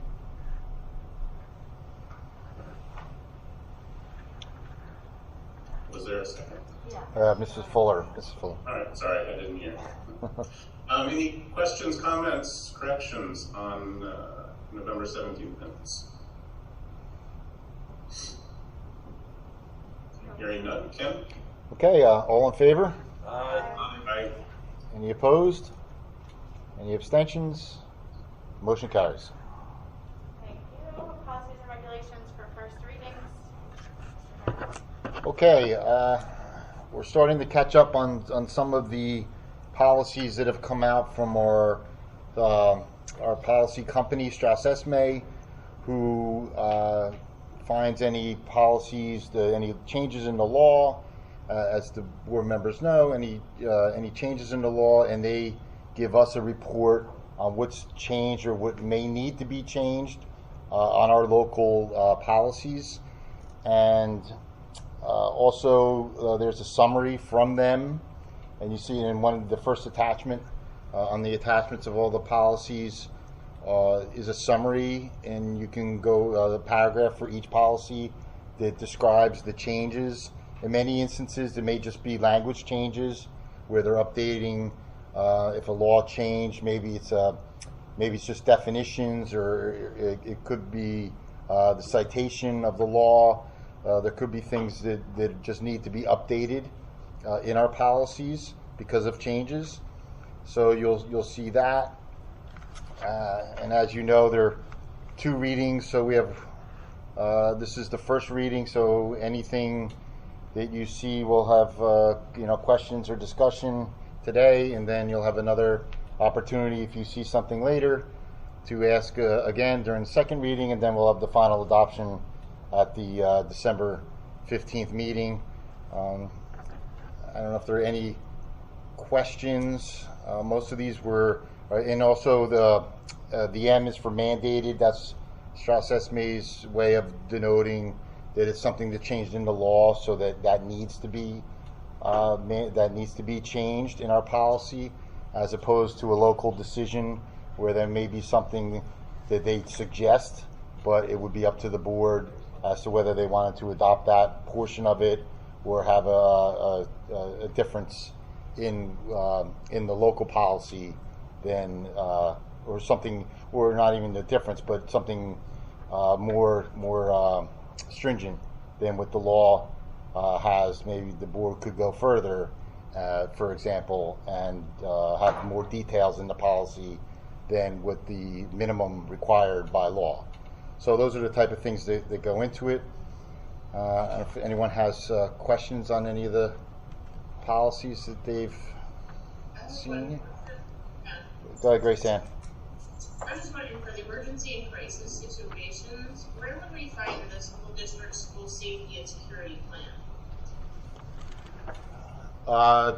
Jim, you would have. Yeah, each building has their own plan based on their nuances. We have them. We have them. Is there a way we can see them, or do we have to go to Yeah. the school? No, we can get them for you. They're hard. Just know that they are confidential, because that's you don't want everyone to have them. If someone planned on doing harm to the school, that would be great information for them to have. So, but we can get that out to all the board members. So when you're saying the safety and security plan, it's just for physical building and the safety of the students, or are you talking also about crisis situations like psychological, psychiatric? It's primarily the physical plant type of safety things. However, we do have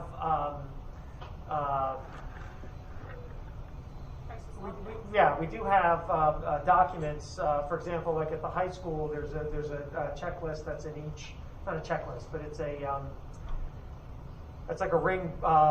It's like a flip chart. Flip chart. Thank you. You're welcome. That has all different kinds of scenarios, and that have a lot of that information that include both of those things. Everything from what happens if there's a bomb threat to what happens if there's a person says that they have suicidal ideology or something like that. So yeah, we have that. We have those. I'm sorry. Can I see that? Can you send that out to everyone? Yeah, we can absolutely do that. Sure. Once again, they're kind of hard copy things, so they're not always things that can be emailed, but we can certainly make sure we get a copy of it. Any other questions on some of the policies? Yes, Ken. Yes, Ernie. Under the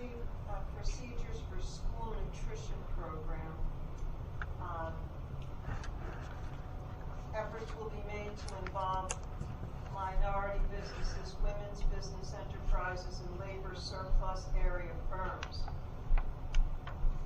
Can you give us Okay. some idea of how we're doing that? Okay, and I can get something from Sodexo. Most of this applies to Sodexo since they are the food management services company, and they handle all the procurement for us.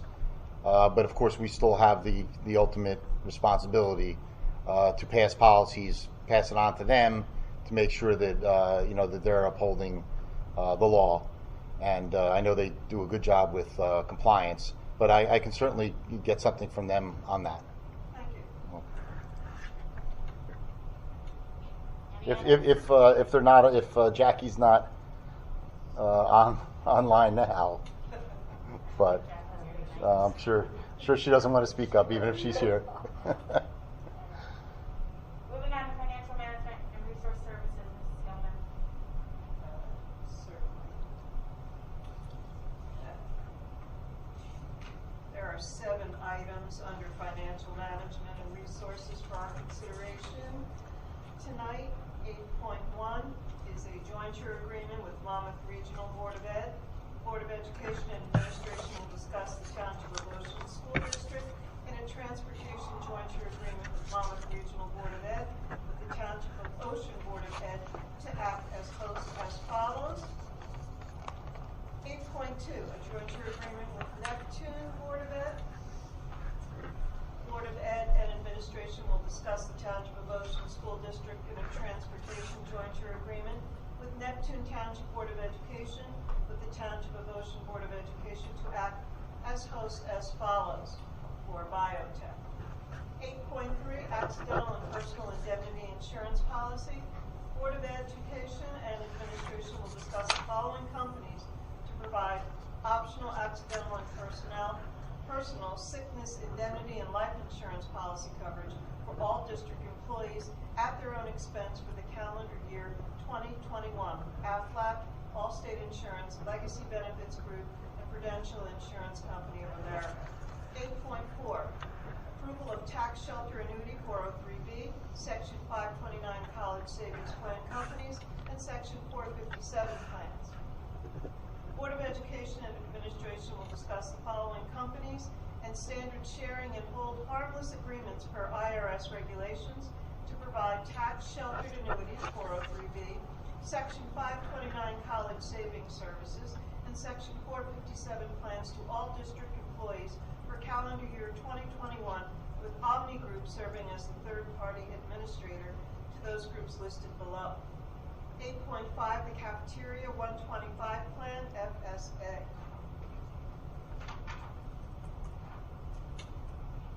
Board of Education and Administration will discuss the annual approval of the School District Cafeteria 125 Plan. The plan allows for the carryover of up to $500 of unused balances to the next year with a total contribution limit of $2,750. 8.6, amendment of the IDEA carryover. Board of Education and Administration will discuss the FY21 IDEA grant in the amount of $26,135 under IDEA Basic in order to utilize the carryover funds from the FY20 project period. This notification is required under IDEA Basic Compliance Regulations. And 8.7, ESEA NCLB carryover. Board of Education and Administration will discuss the FY21 Elementary and Secondary Education Act, ESEA grant, in order to utilize the carryover funds from the FY20 project period as noted below. This notification is required under ESEA compliance regulations. Okay, sure. Some quick information.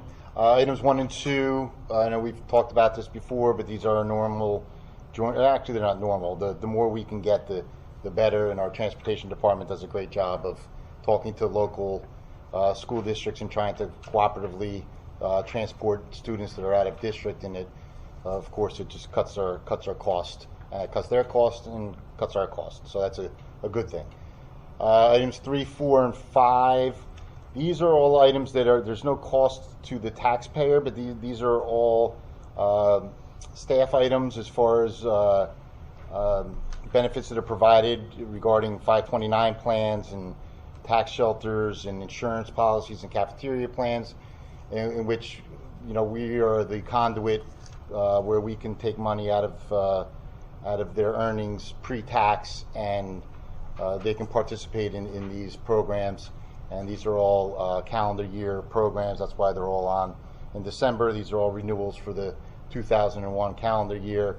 And of course, there are IRS implications, and that's why we have to, even though there's no cost to the taxpayer, of course, we have to monitor them, and we have an obligation under IRS guidelines to be involved in the program and all of them. So that's 3, 4, and 5, and then 6 and 7 are federal grants where we have some carryover from last year to expend in this year, and so that is a normal request to carry the money over and continue spending on those grants into this year. And that's it. If there are any questions.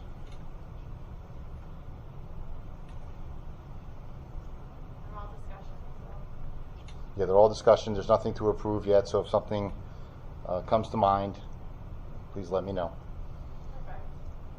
Thank you, Ms. Nolan. Moving on to instruction, education, student activities, Dr. Marshall. Thank you, Ms. McGovern. We have 2 items this evening. The first, I'd like to make a motion to approve in accordance with the attached memo dated November 20th and participation letters dated November 20th and 25th for the Ocean Township and Wayside Elementary Schools to participate in the data-driven instructional coaching model project beginning in the 2020-2021 school year. Participation in the project will continue for a period of 4 years. And this project is an extension of our New Jersey tiered system of supports early reading grant through the partnership with Rutgers University. Item number 2 will be an update on the Wellness Committee. I'll defer to Ms. Talarico on that item in a moment, but let's maybe have a second on item number 1, please. Second. Any discussion or information you want to add on item number 1, Joe? Actually, I'll defer to Kelly Weldon. If you know, I think what's in there explains a lot, but I think Kelly can give you a little bit more detail on that. Sure. We've been working for the last 2 years with Rutgers and the New Jersey Department of Education, and our coach, who has been assigned to us, brought to us this opportunity to work on another project with Rutgers and the United States Department of Education. And this project really, the first project worked on classroom strategies to improve reading of all students. This extension really focuses in on students who are in intervention, students who maybe are behind below grade level or struggling, are not on par with their peers. And this grant opportunity will provide coaching to our interventionists and to our instructional coaches to better implement intervention strategies for struggling readers. Great. Thank you. Yeah, it's a great opportunity. That sounds great. Any questions? Any questions or comments on items number 1?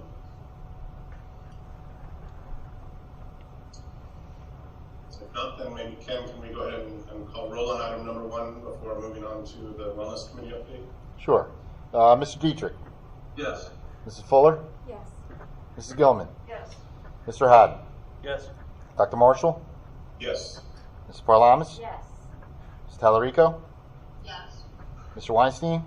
Yes. Ms. McGovern. Yes. And the motion carries. Okay, Ms. Talarico, do you want to provide the update on the Wellness Committee? Absolutely. So I'm happy to report that the committee rolled out a new student Ocean Township counselor meeting request form. And if you go to the Ocean Township District website and you go to teaching and learning, there's a drop-down box for school counseling department. And the Ocean Township Counseling Meeting Request Form, you just fill it out and a counselor will follow up to set up an appointment as soon as possible. So any student or parent can request a counseling session appointment for the youth. There's also hotlines listed for more emergent care if needed. 2 counselors were named Educators of the Year. One was Kristen McHugh and the other Melissa Grandinetti. Congratulations to both of them. School counselors are meeting on Monday at the elementary school, at the elementary school level to look into a social emotional learning program curriculum for teachers to implement with students. Our parent professional brought up an occupation classroom curriculum for teachers to implement with students that we're looking at. Discussed specialized workshops and presentations for staff and students on diversity, social equity, and unity. We also talked about the Department of Education mental health resource list, which is being added to our teacher resource list. There's a lot of good information on that, also on self-care. And last we discussed a new mentor alumni program that has been started for the high school level for alumni representatives to mentor and do presentations for the high school kids to see the alumni successes. So it was a good meeting. Sounds like a very productive meeting. Thank you very much, Ms. Salarico. Can I just also, Grace Ann brought it up, but we have invited the Teachers of the Year and the Ed-Service Professionals of the Year to our December 15th meeting, so we'll be announcing and honoring those individuals at that time. It's a full month earlier than normal. Normally this is chosen right before the winter break. It was done a whole month earlier, so we will have those folks at our December 15th. Great. Thank you very much. Thanks, Dr. Marshall. You're welcome. That concludes my report. Mrs. Parlamas. Yes, I'd like to make a motion to move items 10.1 through 10.8. Do I have a second? General? Okay, 1 through 8. Mr. Dietrich. Yes. Mrs. Fuller. Yes. Mrs. Gilman. Yes. Mr. Haddon. Yes. Dr. Marshall. Yes. Mrs. Parlamas. Yes. Mrs. Tallarico. Yes. Mr. Weinstein. Yes. Ms. McGovern. Yes. Okay, the motion is carried.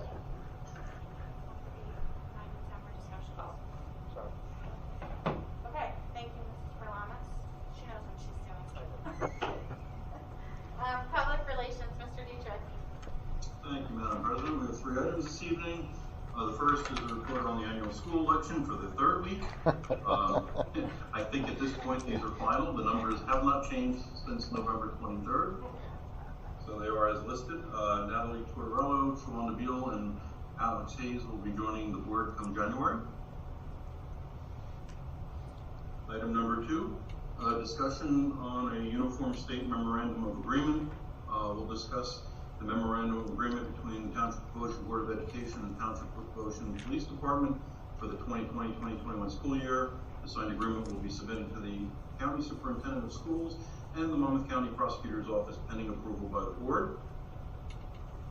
And item number 3 is a discussion on the meeting calendar for January 2021 to December 2021. Would you like to weigh in on number 3, Mr. Dietrich?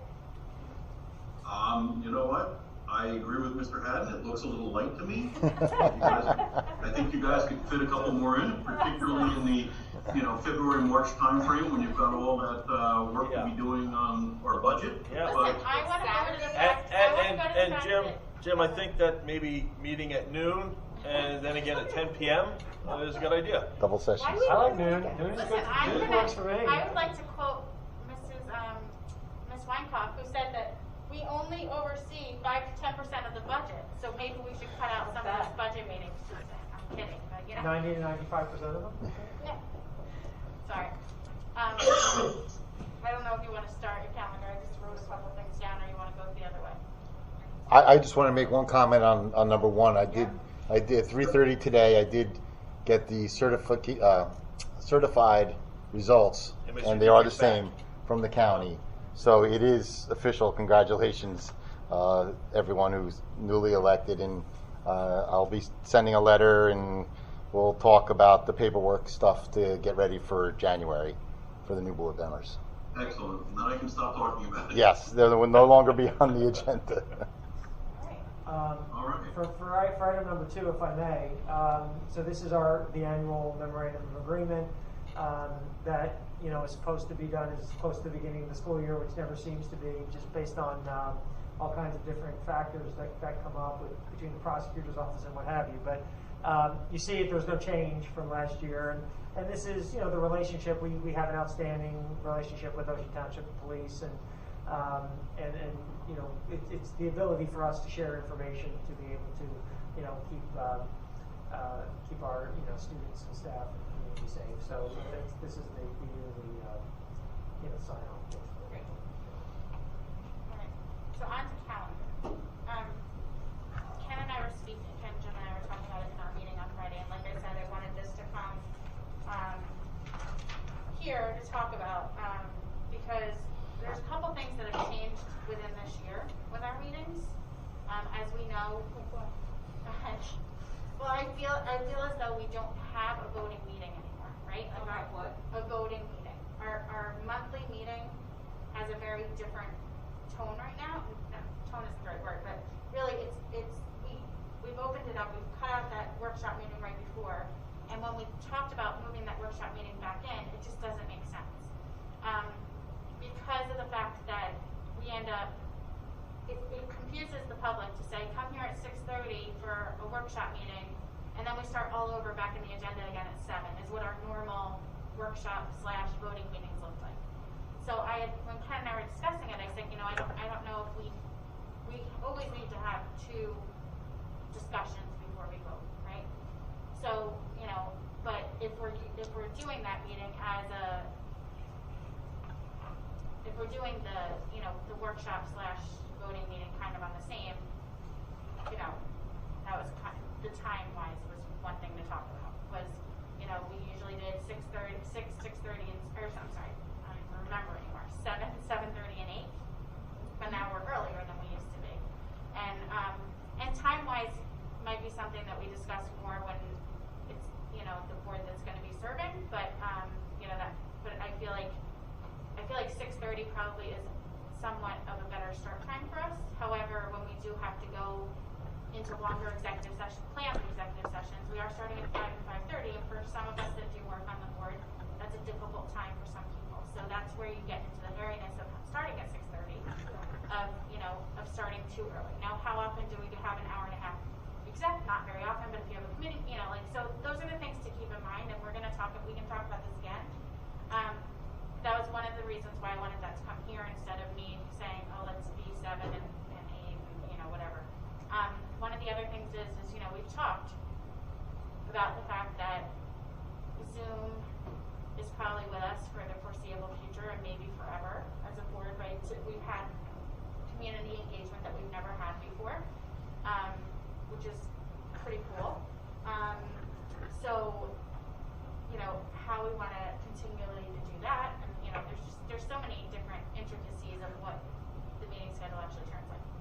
As far as dates, I was just looking preliminary, and for me, I think that the 1 month that always seems to be hard is, or not hard, but has so much time between meetings, is from June to July. So, we have a meeting on July 15th, and or June 15th, that's the last June meeting. And then we don't have a meeting again until July 6th. So that usually ended up happening because graduation was on Tuesdays. So it would be, we took that week out. So I turned to Jim at one point and I said, do you know when graduation is? And he looked at me and was like, are you serious right now? I was, but I looked it up on the website. So graduation is on a Friday. Well, there's the last day of school and then there's graduation. Well, those could be two very different things. Right. So that's why. So right now it says 6:18 if we were going to be back to a normal world, which we're going to be. We're just going to pretend that we're going to be. So so if it's 6:18, I thought, why don't we get rid of the June 15th meeting and maybe move it to June 22nd? Then that way we only have, instead of having 21 days between meetings, we have 14. Sometimes 21 days that's a long time between meetings, especially in the world we're living in right now. And I also feel like one of the things that has changed a lot is because we changed the meeting time sometimes. We used to not had to advertise our meeting every week, right? And Ken didn't really do advertisements every week because we had a set schedule. But a lot of that's changed, and Ken's advertising you, right? I mean. Well, not really. It's just a change in time. The regular meeting notice for those days have been out. But I mean, you haven't had to do. You've done more changes in time this year than you've ever done in your life. Absolutely, we changed all the times from, like you said, 7:30 or 7 and 8, or 7 and 7:30 to this 6:30 and 7. Right. So I mean, that's where also I was thinking, if you go with the 3 meetings a month, stay where we are or whatever, you can always add the meeting because we're advertising things anyway. So it's So two thoughts, Amy. One, I see December you only have 2 meetings, whereas we have 3 this year. But in June, my only question would be if you move that 15th to the 22nd, don't we honor the retirees? Yeah. You really That's right. There's 2 you reasons want to why bring them back after school's ended, and you're going to get lesser people attending. There's 2 main reasons why we did this, and one is that exact reason, that we do honor the retirees at our regular meeting, and it is far better to do that before the year ends. So that's number one. And then the second, honestly, too, is that after graduation is a time when administratively we sometimes get to use some of that vacation time that we don't use ever during the school year.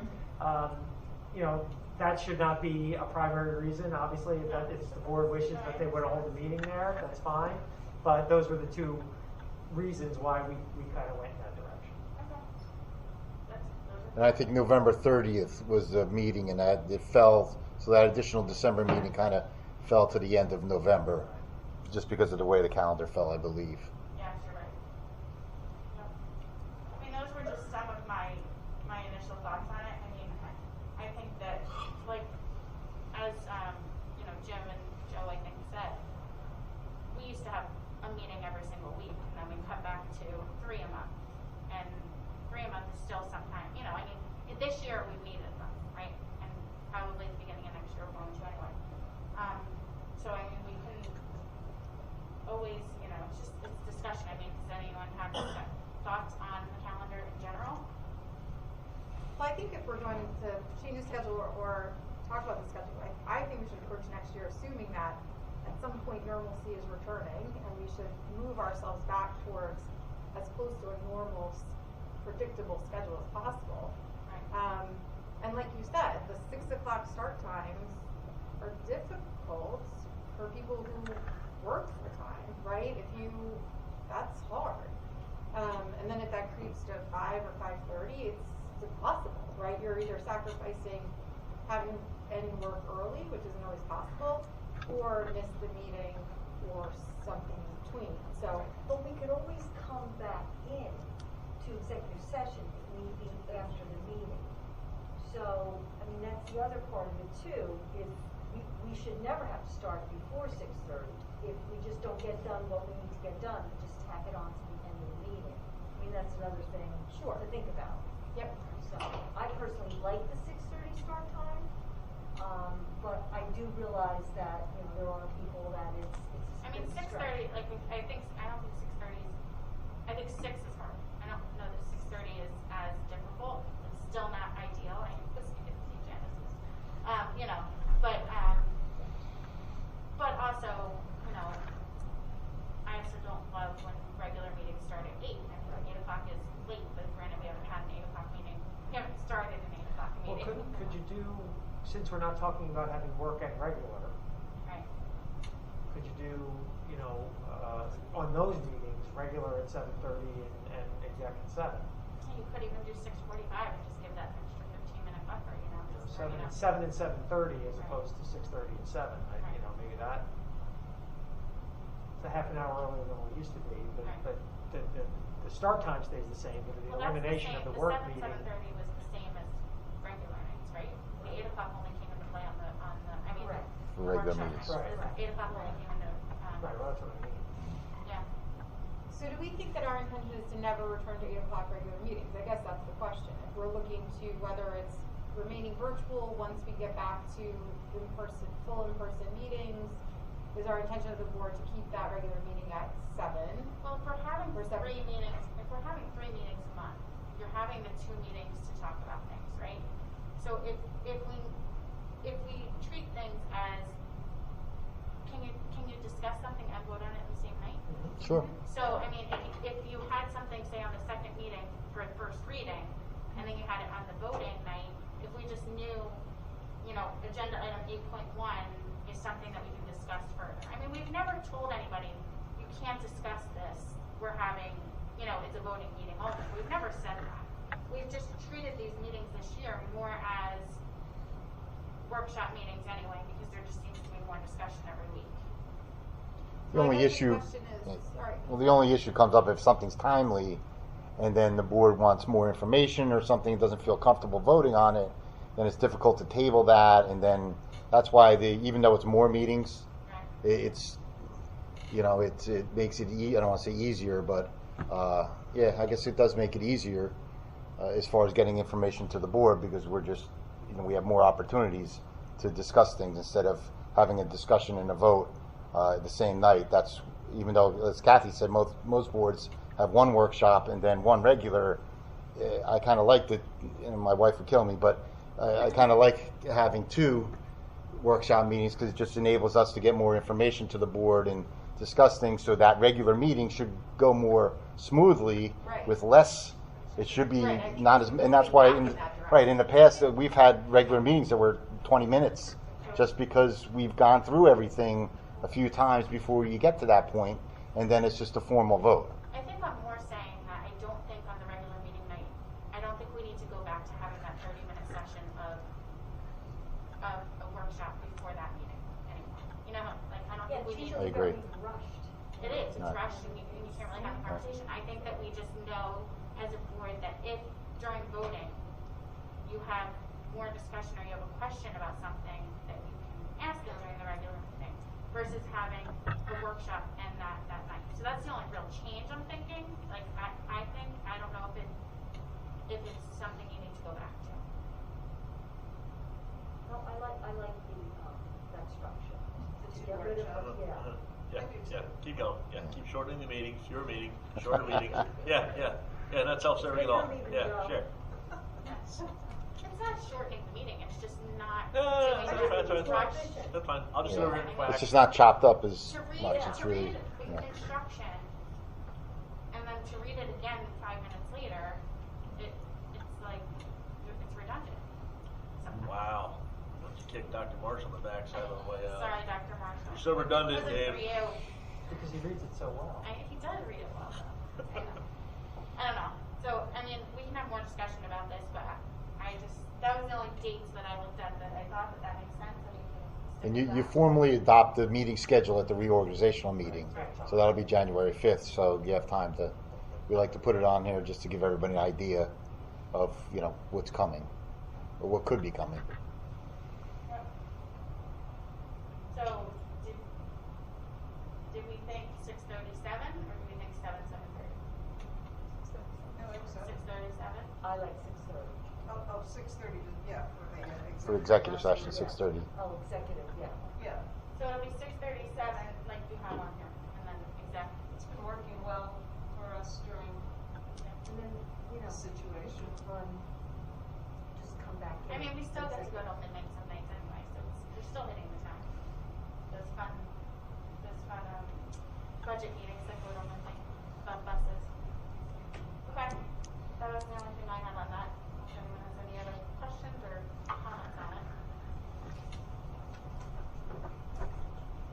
I guess the only other thing was committees, but does anyone have any sort of feeling that we should change from committee as a whole? Well, Right? is the building and planning going to go forward? Well, without me. Well, Looking down, you're like, Joe, can you come back? There's no Well, there's reason to things go that forward. only, I mean, that we have, like we said earlier, we have standing committees. We're gonna be in negotiations next year. There's gonna have to be a negotiations committee that's gonna discuss that, and go through it all, and bring things back in exact, to do, so there's. Well, in building and construction or planning and construction, I should say, has a huge unfinished project of this building and relocating administration, et cetera, that obviously got put on hold because that was not a reality, something that we could tackle this year. But that was just an ad hoc committee of, right? Or was it was more of an ad hoc committee. I mean, we do add ad hoc committees when we. Well, it was a subcommittee of the financial That's committee. what it is. Subcommittee. Yeah, it was a combination. Oh, right. Planning and construction. Right. Yeah. So there are those, Denise. I'm getting an asterisk. It did drop from 20 degrees. It did. It went from 90 to 70 in here for those at home. Yeah, Mr. Dietrich, you'd be okay with it. Here we go. What's that? You would be okay with the temperature in here. I'm always cold and I'm fine. Sure. Maybe it's outside. Maybe it's outside. Anyway, so so there will still be committees. You know, people will still be on committees, and very few meet, which is what it will end up, you know, always being. So, all right, that was it. I have a question about the committees. Sure. I'm sorry. Can you explain, like, who else is actually on these committees? Like, you have chairs and co-chairs, and I know negotiations, because I'm on that, there's like 4 or 5 or 6 other people. But who are on the other ones, besides the board members? No, these They're are board Good. committees. Board committees are only made up of board members. So when negotiations, the other people who come to meet with negotiations, that's from the side, you know, from the union side. They pick their members to come to a negotiations meeting, but the negotiations committee that you see reflected here, these committees are only comprised of board members. So, like, technology committee, who else comes to that meeting? Besides Mr. Weinstein? It doesn't necessarily meet. Where does he get the information from?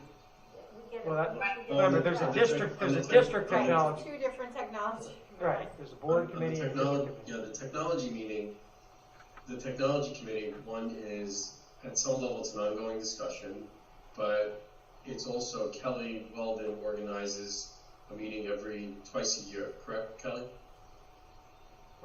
Yes. For us to have a review over technology. So we will have ad hoc discussions about certain things, like explanations about budgets that we'll have on the side and have a discussion around that. And it's usually with myself, Kelly, Mike Hall, Pat, and Ken. And that's usually the people who make up the technology side. Right. And that's a board committee, or? Well, I'm just confused about that's a liaison role. Committee, but this is the board committee. This used to have 3 or 4 people to it, just like negotiations did, just like financial management. That used to be a 4-member committee that had a chair, and they would meet ahead of time with Mike Hall and Ken, particularly around budget season, to go over the purchases for technology and to help facilitate the meeting with the board, where Mike Hall would come in during our budgeting and he would come in and present. And the technology committee helped with that. The other responsibility of the chair of that committee is to twice a year sit in on the district committee and just kind of listen in and report back to the board what they hear in that piece. As a So it's liaison. 2 pieces, really. Yeah. Jim, when did it change from, because you were the only person on the committee before I did it, right? So when did that change? When I chaired it the year prior, we had 3 or 4 people on it. Yeah, I was on it. And if something comes up where Jeff, as the chair of the committee, feels like, you know, he needs to have a committee formed to look into some project or whatever, and the president agrees and the board agrees, then that you know, you could add people to the committee for that purpose, and it would be kind of like an ad hoc committee that he's automatically the chairman of. Right. Each like to the committee. Planning and construction, as projects come up, things like that come up, the planning and construction committee meets and hashes out details and all that sort of thing, and reports to the board as a whole. There are stretches of time where that committee doesn't meet because there's nothing going on along those lines.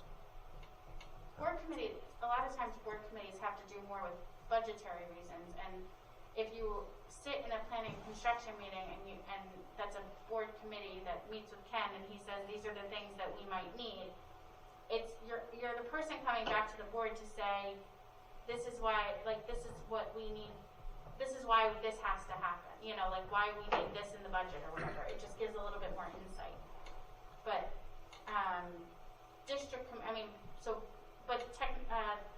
not technology, to one person at least 2 years ago. Yeah, I think it was Mr. Palutis. Yeah, he was trimmed president. down the committee. Yes, 2 years ago. Yeah. It went down because Yeah. there wasn't really much to me. Right, and again, like you say, if there was something going on, then that's where, An ad hoc committee. for that specific, an ad hoc was formed for that, to look at that specific issue or item that Or was if we going knew on. something, if we knew something was happening next year, and we felt like, if we felt like there was a big we were going to switch all from Chromebooks to something else, then we could say, oh, we need a technology committee of 4 people next year so they can do the research for it. But that's usually when, the president usually will decide who the committees are, and then we vote on it at the reorg meeting. So the list of who's on what committee and all that is in the January meeting, whatever that date is of the reorg meeting. It's in there in board docs. But again, the theory is that the 2 workshop meetings that we have as a committee of the whole, that those technology items, like Jim had said, when my call comes during budget time, that's to the committee of the whole. That's to the whole committee. So it's to the whole, during a workshop meeting, to the whole board. So it's not a committee. As Kathy said, a lot of times it's hard when you're meeting in committees. You end up just rehashing it. You end up Theoretically, the members of each board committee is each and every one of you. Right. But I think that's a confusing part because we name committees, but we're still a committee of the whole. So it's kind of, just gets a little confusing. Of the naming. That's, Right. I mean, if we're a committee as a whole, then these are kind of redundant, these titles. Yeah. These are just But if they are there's. and they're not, because if we were all to attend, we would have to do a lot of announcing of meetings. I know negotiations met with the union, so if we were doing this without it being a group of 4, we would have to, organize for a meeting just to meet with them. So it should ebb and flow, right? I mean, if you look at financial management resource, I've done nothing on that committee really this year. We haven't had anything. But the prior year under Janice, we went to RFP for the food services. So 4 people were needed for that. 4 were needed for negotiations when we're in that busy cycle. Same with planning and construction when we were going through renovations. So it's a little bit of an ebb and flow. So they will grow and shrink depending on the need in the year. Absolutely. But I think that's the reason why it was like the personnel committee, just maybe 1 person listed, unless there was something going on, as Jim said, the ebb and the flow. That's why they're not 4 people listed under that committee, unless there was a reason for them to be constituted as a committee. Well, will PR committee then change if we are having someone head that up? Well, the new president, always tweaks this a little bit. So they usually reach out and have those discussions with board members as to who wants to do what and how you want to do it. It's more who doesn't want to do it. It's more January. I thought it was after the January. Yes, the new president's elected in January, so then it would be a week or so. Yeah. Sorry, the committee list is on the second. Yeah. Yes, you're right. That's why I was confused for a second. Right. I thought we lost her. Any other questions? Okay. Well, that concludes my report, Madam President.